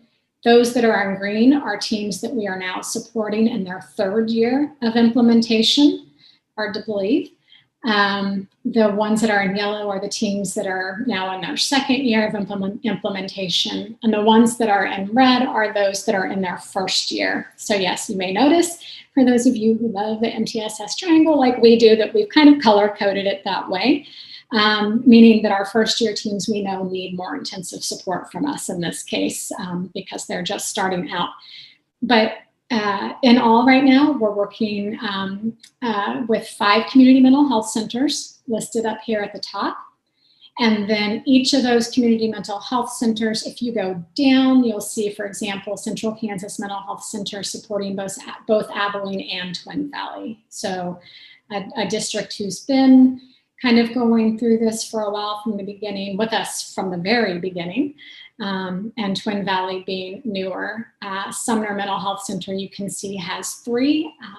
That's where our good friend Rick Gaskell and his team is at, who we also partner with to help us because of the expertise in trauma there. We are excited. This is our first time to be working with an early childhood program. It's just been a great experience. We know that early intervention is key. So those are the teams that we're supporting.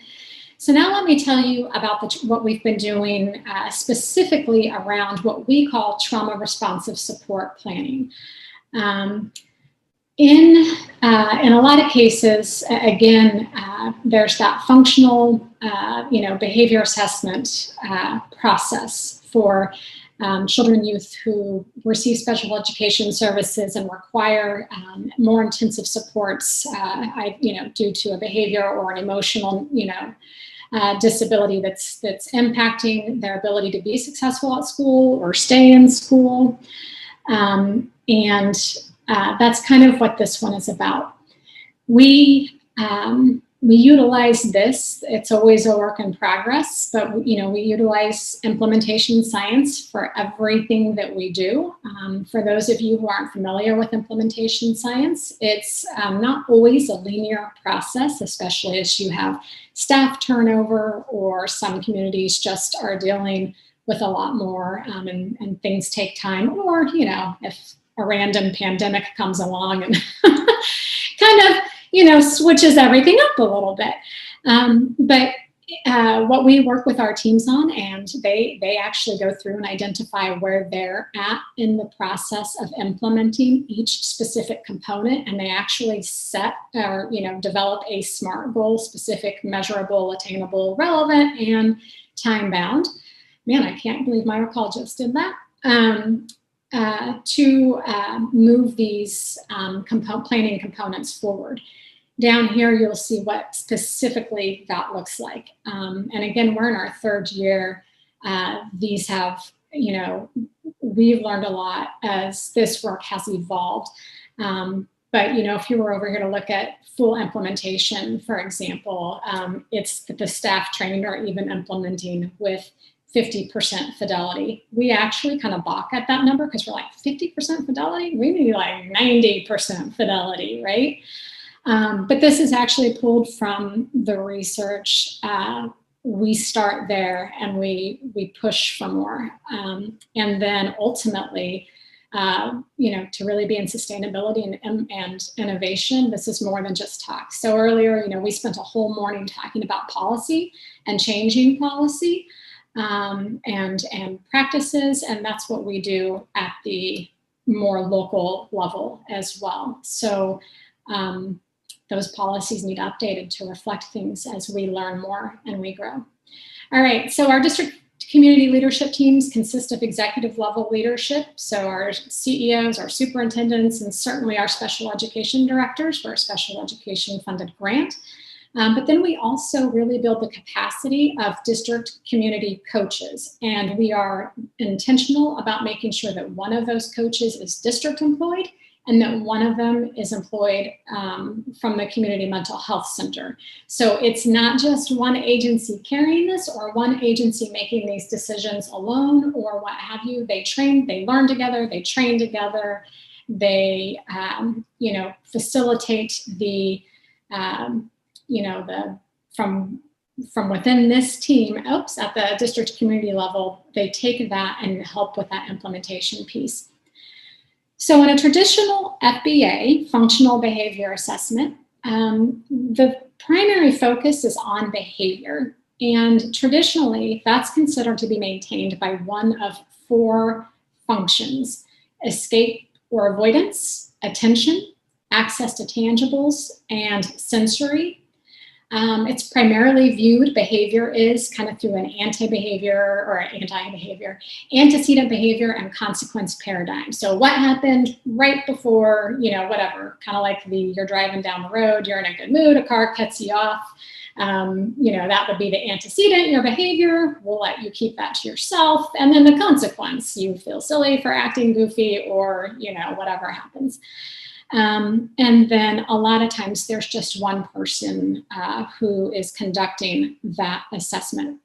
Within a trauma responsive support plan, it's really a lot of those key elements are there, especially around data collection, but it moves past just those four functions to identifying the supports and concerns holistically from around the child's experience, including that biopsychosocial, so the biological impacts, the psychological and the social influences, which, as you all know, trauma and toxic stress have actual, very real implications for how we are regulating and co-regulating.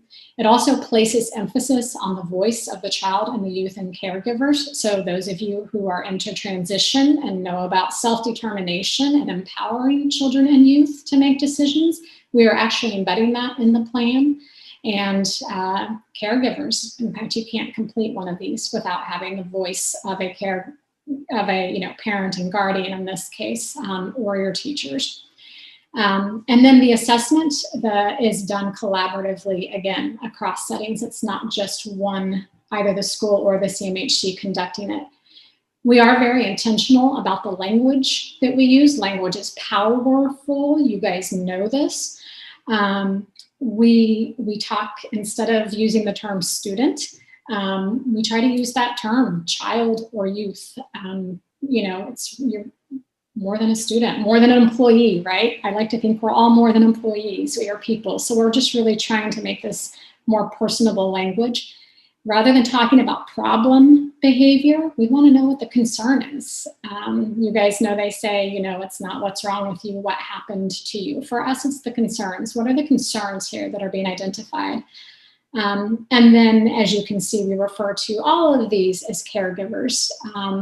When you are, you know, a teacher, and if you just see yourself as a teacher, but if you start to perceive yourself as a caregiver, again, it starts to put a little bit of a different spin on your perception. We received a lot of great feedback on some of those changes in language. There were some real good aha moments in the training. Doing this trauma responsive planning requires a lot of collaboration, obviously, across systems. And for our community agencies, sometimes that kind of looks different than what it does in the schools. So we do utilize a multi-tier system of support framework. And for us, you know, we try to do best practices for all down here, 80%, 15%, and then we have a few that we support. Well, for our community agencies, they're really supporting a lot of the children and youth that require intensive supports.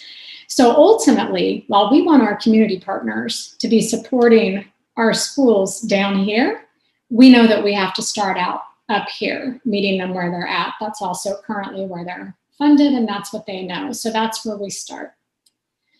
Again, just going to say, as part of this planning process, we emphasize to our teams as they develop this plan, this is more than just about access.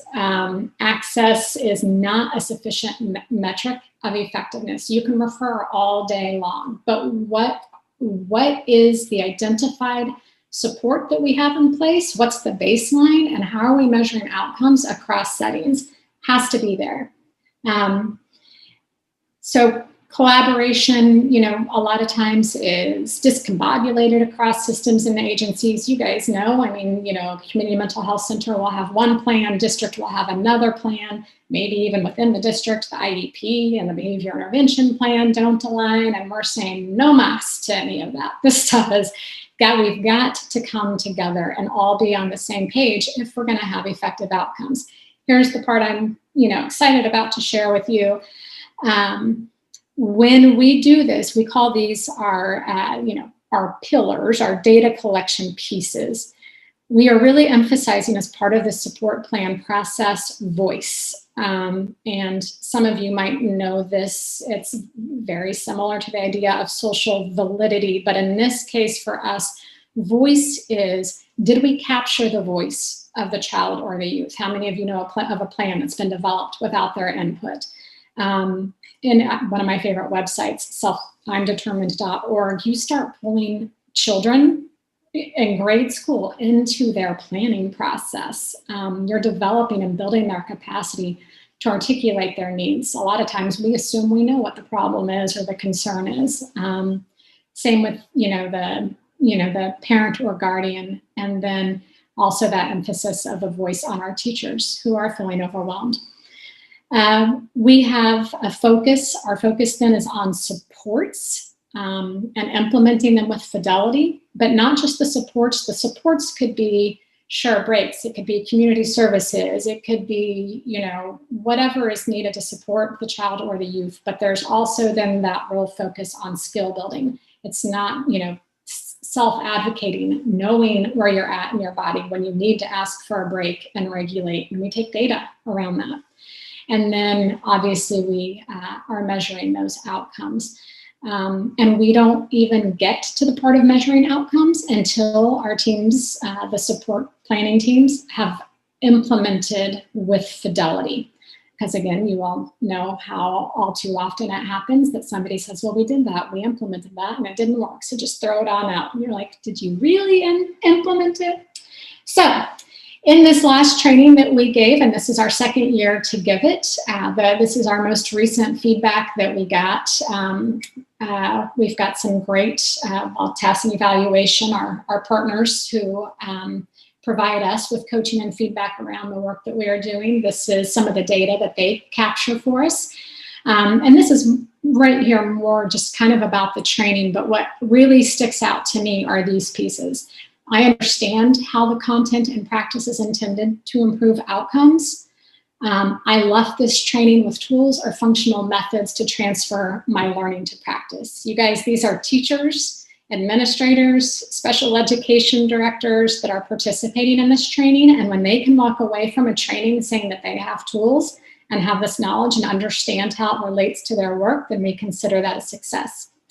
I'll skip over some of the great positive feedback that we got from that training. Really, I have like about a whole page I would love to share with you guys, because the feedback that we're getting really tells me that people are connecting with this and progress is being made. And certainly our team can't get enough of it. What I'm going to do right now is actually let you hear from one of our teams about what this work has looked like for them. So I am going to come over here. This is our Pawnee Mental Health Center and Manhattan Ogden School District. And I'm gonna guess you guys can hear this. If not, somebody throw me a sign. I'd like you guys to hear from one of our exemplar teams right now. Wish you could hear from all of them. We reached out to our colleagues at Pawnee Mental Health Center in Manhattan Ogden to share, mostly because after we did this workshop last year, and you know, we're about 3-4 years into our work, but we have been learning a lot about how to support you guys in replicating this work and next steps as well. And you know, for us, this has been kind of a leap of faith in the work, and we rely on you guys to take that leap with us. And so I'd like you to I'd like for this team to share kind of how they took some of those next steps after participating in this workshop last year. Specifically, you're going to hear from Andrea Titi, who's the Special Education Director for the Manhattan Ogden School District, and Shelley Schottler, who is the Community-Based Services Director of Pawnee Mental Health. And they're going to share a little bit about district community-wide implementation, as well as what that has looked like around a particular child or youth they've worked with. So, ladies, do one of you want to jump in, Andrea or Shelley? I guess I can start first and then Andrea can jump in. It was a little over a year ago that we went through this training and process with USD 383, and most of us were familiar with each other, but I feel like this training and process really bonded us even more, which has allowed us to develop our teams, I think, even quicker. So I think the more you can develop that relationship between the CMHC and the school district, the better it will be. And we were very lucky to have a school district that wants to involve us in all processes. So I think that was pretty key as well. We quickly realized that as big as USD 383 is in Manhattan and Ogden, we wouldn't be able to handle this whole process ourselves, because when we took the information back to the school, we thought we would start with 3 schools, a high school, a middle school, and an elementary, and the staff at the schools were so excited to have this process and to be able to begin working with the children and youth on this process, that we were getting more than just the 3 referrals. Everybody wanted to do it. So I think we were kind of like, what do we do? And we learned that we needed to get our teams involved. So the special ed teams at schools, our therapists and our case managers. And so we decided that the sooner they all had that knowledge or process and use some of the same language, the better off we would be as far as providing services to the youth that we have common relationships with. So I think February-ish, we had a training with our special ed staff at the schools. We invited our school-based therapists and our school-based case managers, and we went through this abbreviated process with them with a lot of help from the TASM team, because we were new as well, so it was hard for us to do that. So we went through the training. Unfortunately, right after that, COVID kind of hit, so we kind of got stalled out a little bit, but we're back up and going again, and we're already getting a lot of referrals now that we know how to do this via Zoom or, work with the technology available to us. So it's been a really good process. I think the other thing I wanted to point out was that this trauma responsive support plan matches the CMHC's plan of care for the SED waiver so closely. lots of commonalities. And so that's been really good for us to be able to bridge that gap and be able to share some of the same plans and information that we know that was mentioned just a little bit earlier in that collaboration slide. Andrea, what did I forget? I think you did a great job summarizing our efforts. I might just come from the just a little bit different perspective and how it's impacted our school community.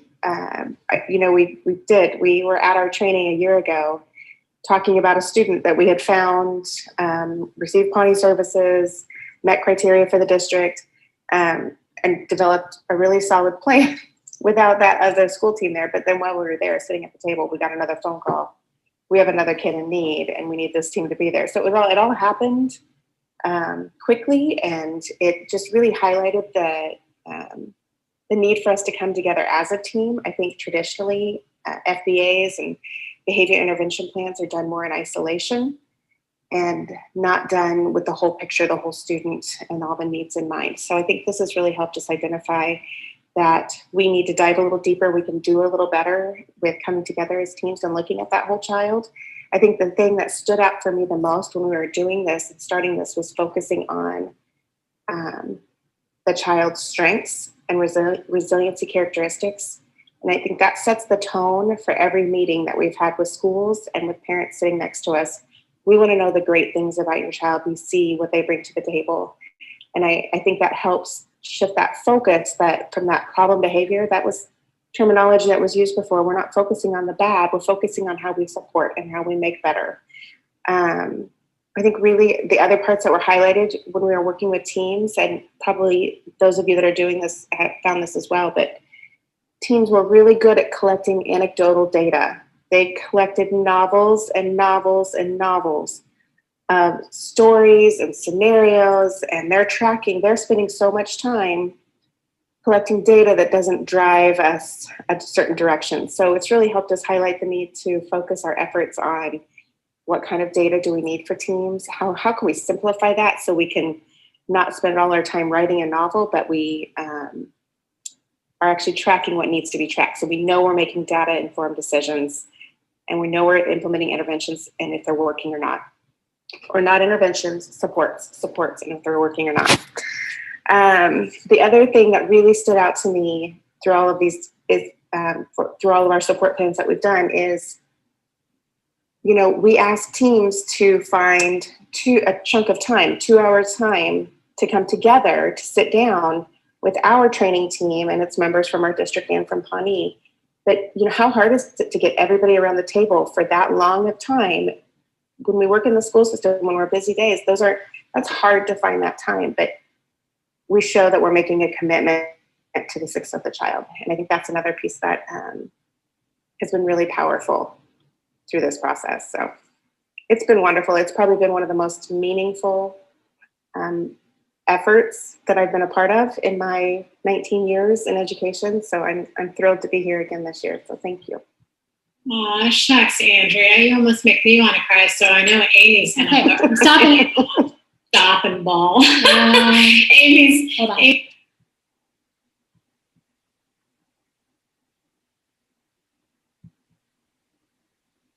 Well, thank you guys so much. No, You know, I do thank want to you. say, when I said a leap of faith earlier, here's the thing. You know, when we started off on this journey, and those of you who did attend this workshop on site last year, and we had support from, you know, Linda Aldridge, Rick Gaskell, Rich I'm Harrison, getting it stopped. Hold on. Lee Stickle. You know, this is new. I mean, we're trying to shift, and there you go. Okay. Well, I know that video, you know, went a touch longer, but really wanted to share with you. I mean, this is the impact that is happening with our teams. Amy Wells and Kristen Sheldon are on their team leads out there. I know Amy, I wanted to cry all over again too. Let me just say really quick. I mean, you guys, this work is incredible. It's incredible. The coaching that goes into it and the way they've teamed and replicated this. For us, this is what we want to see. It's more than just a resource. It's actual school communities coming together to do this work.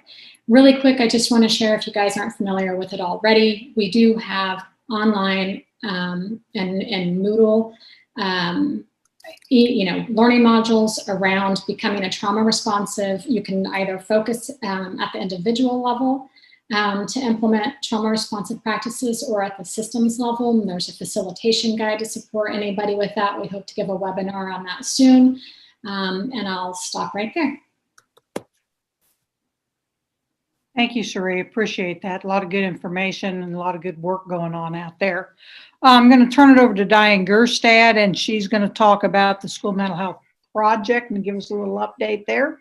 Diane? Thank you, Madam Chair. I work in the field with school districts and mental health providers that are involved in this grant. John Calvert, who was on our meeting previously with the department, is the department lead on this project. And Richard Madison within the Department of Education has worked on and developed the database. So that's our team that works with this grant. And it is, this intervention grant is one of many of the legislative and State Board of Education initiatives that have been developed to address mental health concerns of young people and students. And as Kent reviewed with us earlier, this is very consistent with the State Board of Education's accreditation outcome of social and emotional growth. We are in our third year, in the middle of our third year. The first year we had 9 school districts that were involved in this grant. Last year, the legislature expanded and the governor expanded the funding for the program, and we went up to 32 school districts. And again, this year, the governor and the State Board of Education and legislature supported additional funding, continued funding, and we're in 54 school districts across the state. And so what this funding does is it helps support a school-based liaison employed by the school districts, and then a stipend for the mental health provider to serve students in the school-based setting, which sometimes is very difficult or inefficient because you have small school districts and you might have a few students, and it takes a lot of windshield time for the therapist or the case manager to travel to the location. So that's why there's a kind of and we have many students who are uninsured or underinsured. So the stipend helps defray some of those costs. A key component in my mind about this is that this allows the behavioral health provider to share information with a liaison about the student's treatment plan or strategies or triggers that they may be finding, and that the liaison then can distill that information and appropriately share it with teachers or administrators so that we're all on the same page and surrounding student with more information on what's going on with that student. You know, we've had community mental health centers that have been in schools for decades, but because of HIPAA and FERPA, we haven't been able to share information. And under this grant, there's an MOU between the healthcare provider, behavioral health provider, and the school district that we're able to share appropriately educational-based information. So basically, it means more eyes on kids, and we all know that's really important.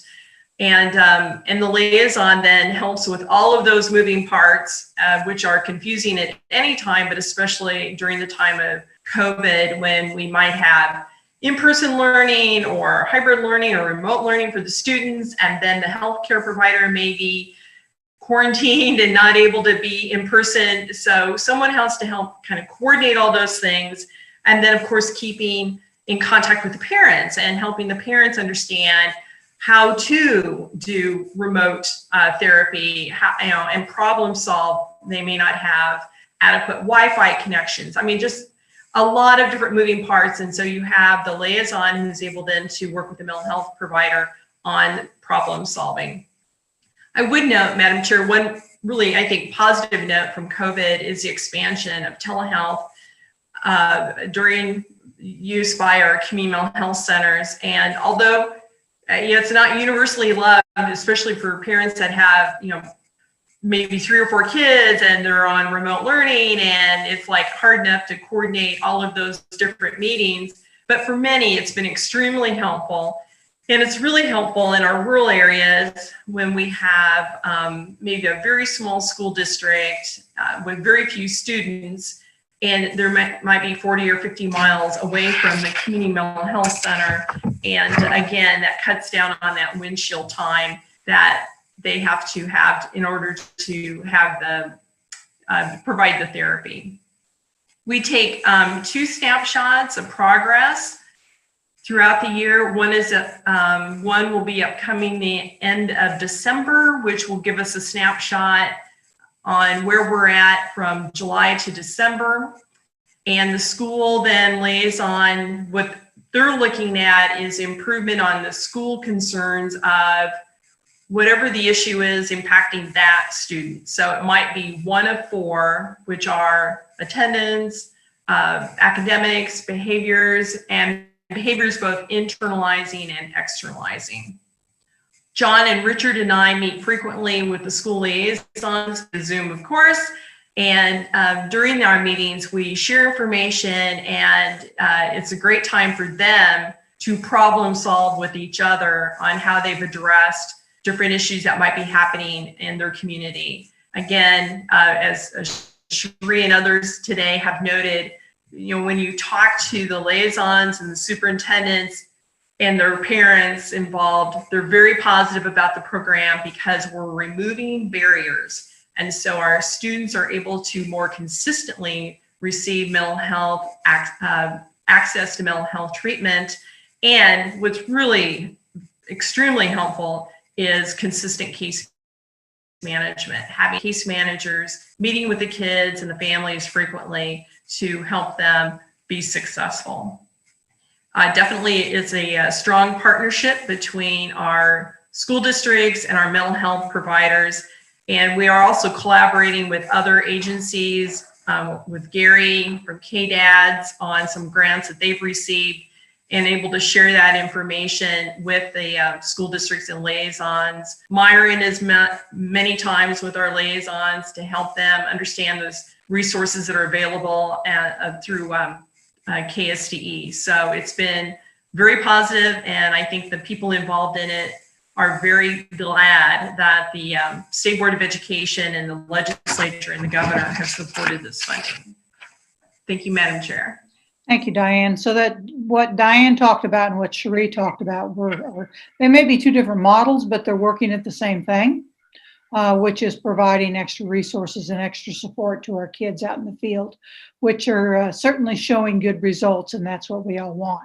Okay, now we're going to move along here, and I think Lisa and Kent are going to talk. I'm not sure if Kent's back on yet, but at least I believe, Lisa, you'll be talking about, there's a KDADS report that came out just recently on students in foster care, so we're going to get a little update on that. So Lisa, I'll turn it over to you. Okay, thank you so much for letting me come and visit. I'll have that you advance the slides, or there you go. Thank you very much. So yes, I had received a request from KDADS Commissioner Andy Brown to see if we could pull data from the Kansas Community Care Student Survey in relation to students in foster care and do some comparison of those students in foster care with those that were not in foster care. So this is our 2020 data and some trend data as well. And so with that, with the Community Care, as a quick reminder, I know you're all aware of this, it's funded by Department for Aging and Disability Services, administered annually since 1994 to 6th, 8th, 10th, and 12th graders. This last year, we had 78,548 students. That represented 86% of all school districts that have participated. We also had 8 private schools. So when asked the question how we determine whether a student was in foster care or foster student or not, they're asked the question, think of where you live most of the time. Which of the following people live there with you? And they could choose, there's about 8 different options, of course, mother and father, stepmother, stepfather, but then there was also foster mother and foster father. And that is what we use to determine those that were in foster care. And in 2020, there was 724 students that reported that they were in foster care. And so what we did is we took the data from those students and compared it to students that were not in foster care. And we looked at substance use, we looked at bullying, we looked at school safety, depression, suicide, and then some of the common risk and protective factors that we'll talk about. So with substance use, as we know, it has negative effects on students' physical and emotional well-being, and it can lead to negative consequences in all aspects of their life. So if you look at the data, the gray are those students that are not in foster care, and the orange is foster care. And you can see in 2020, with the exception of alcohol, a larger percent of Kansas students in foster care reported use of cigarettes, electronic cigarettes, and marijuana than students not in foster care. Largest differences were for cigarettes and e-cigarettes. Okay, next slide. In terms of bullying, a larger percentage of students in foster care reported having been bullied in school during the past year compared to students not in foster care. And you can see that there's relatively little change from 2016 to 2020 within each of those groups. But the trend for students not in foster care for the past 3 years is actually trending down. We see kind of a steady downward from 27.9% in 2016 to 24.2% in 2020 for those students not in foster care. So about a 3.7 percentage point drop. But for students that are in foster care, there's really very little change reported at all. Okay. Sense of safety. So as we know, it's going to be difficult for a child or student to learn if their basic physical and emotional sense of safety are not present.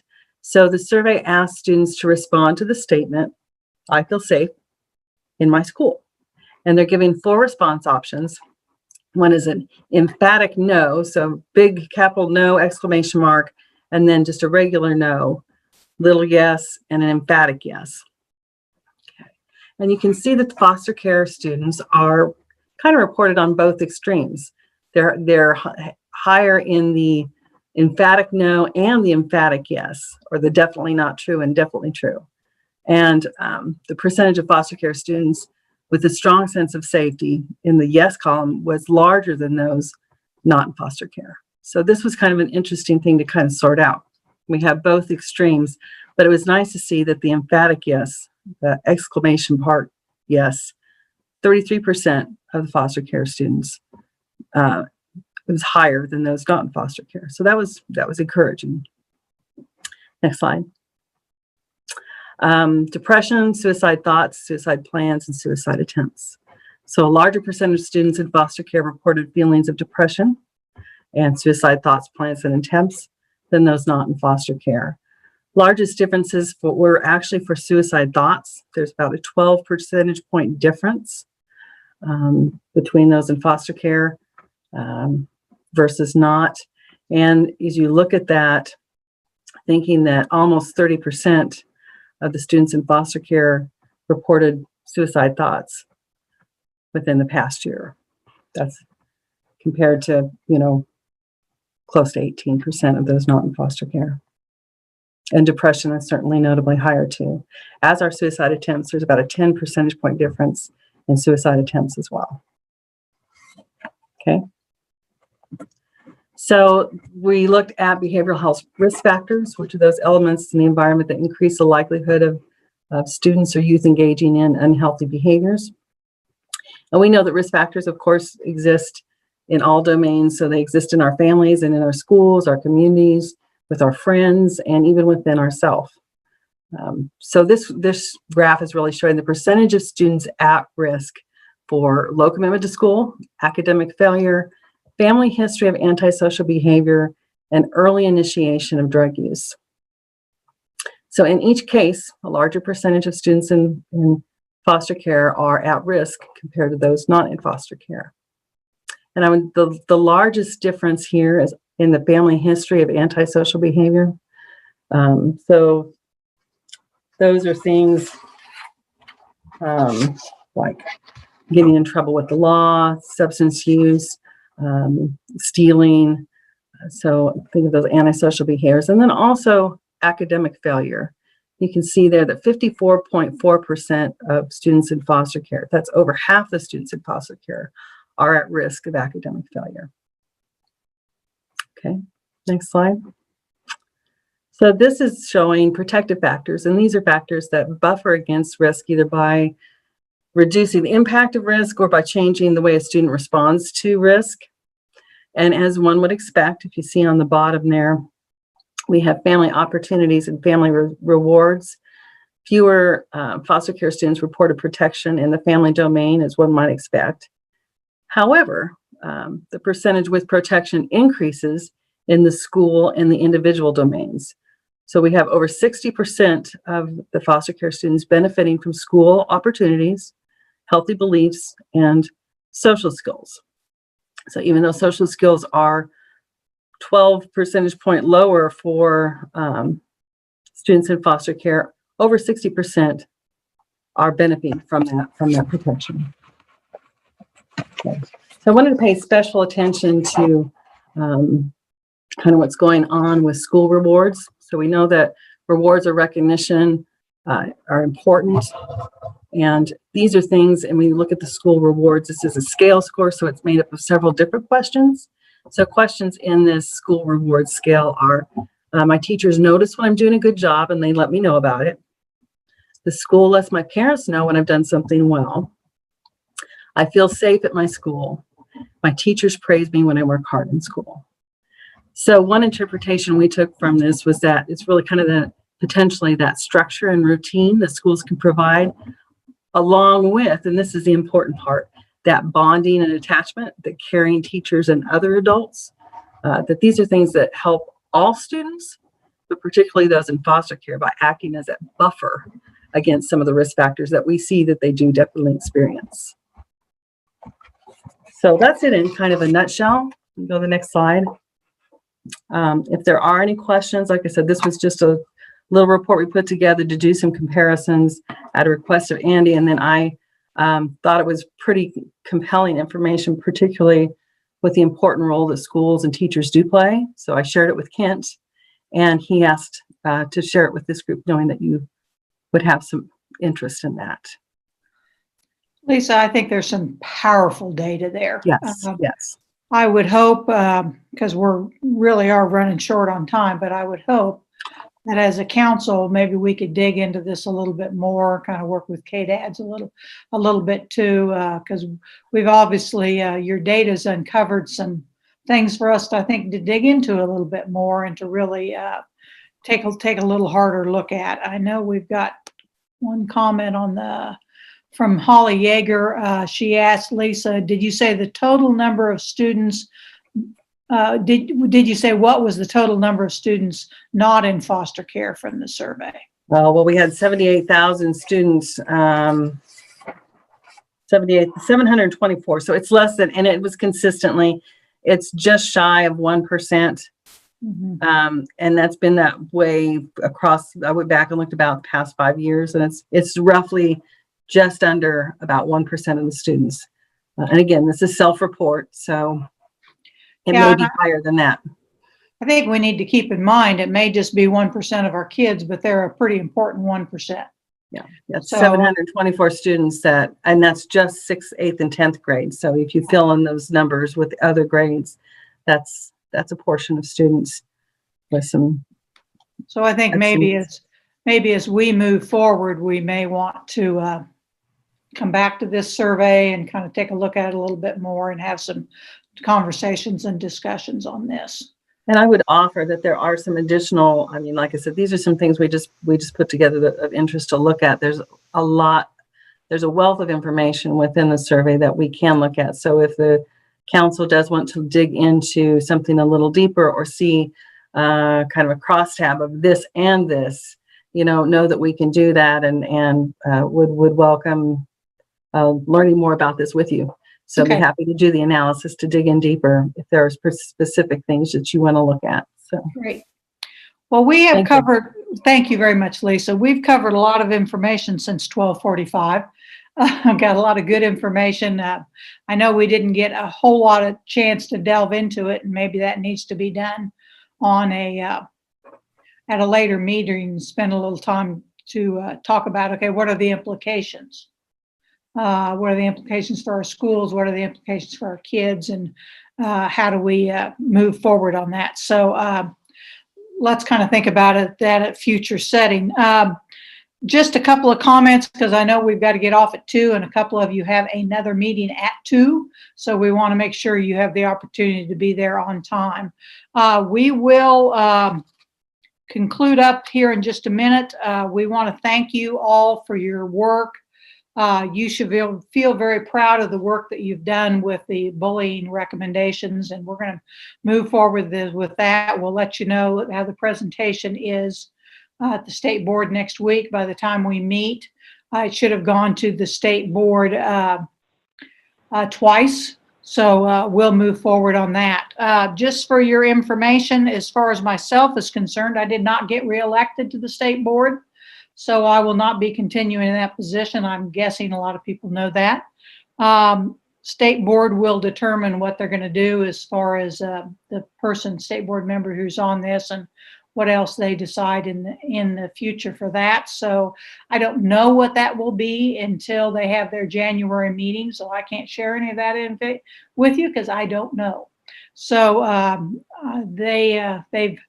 several of the members have talked with me about next steps and kind of where we go. So I know they're thinking about it and know the important work that this group has done. So I know it will continue to move forward and continue to be a valuable advisory group to the state board. So thank you very much. I appreciate that. At this point in time, I'd say we are adjourned. And those of you that have a 2 o'clock, I've given you a minute or two to get to your meetings. So Kathy, before we go, she sits in the background during this meeting, but she keeps our PowerPoint and things running smoothly. I'd just like to take a moment to say thank you to Amy. Yep. Much appreciated. Very, very true. Thank you, Amy. Appreciate that. And everybody that does everything that they're doing, thank you very much. This is Shirley Scott. The reports were excellent today. Lots of good information. Absolutely. Okay. Thanks, everyone. Thanks, everyone. Bye. Thank you. Thank you.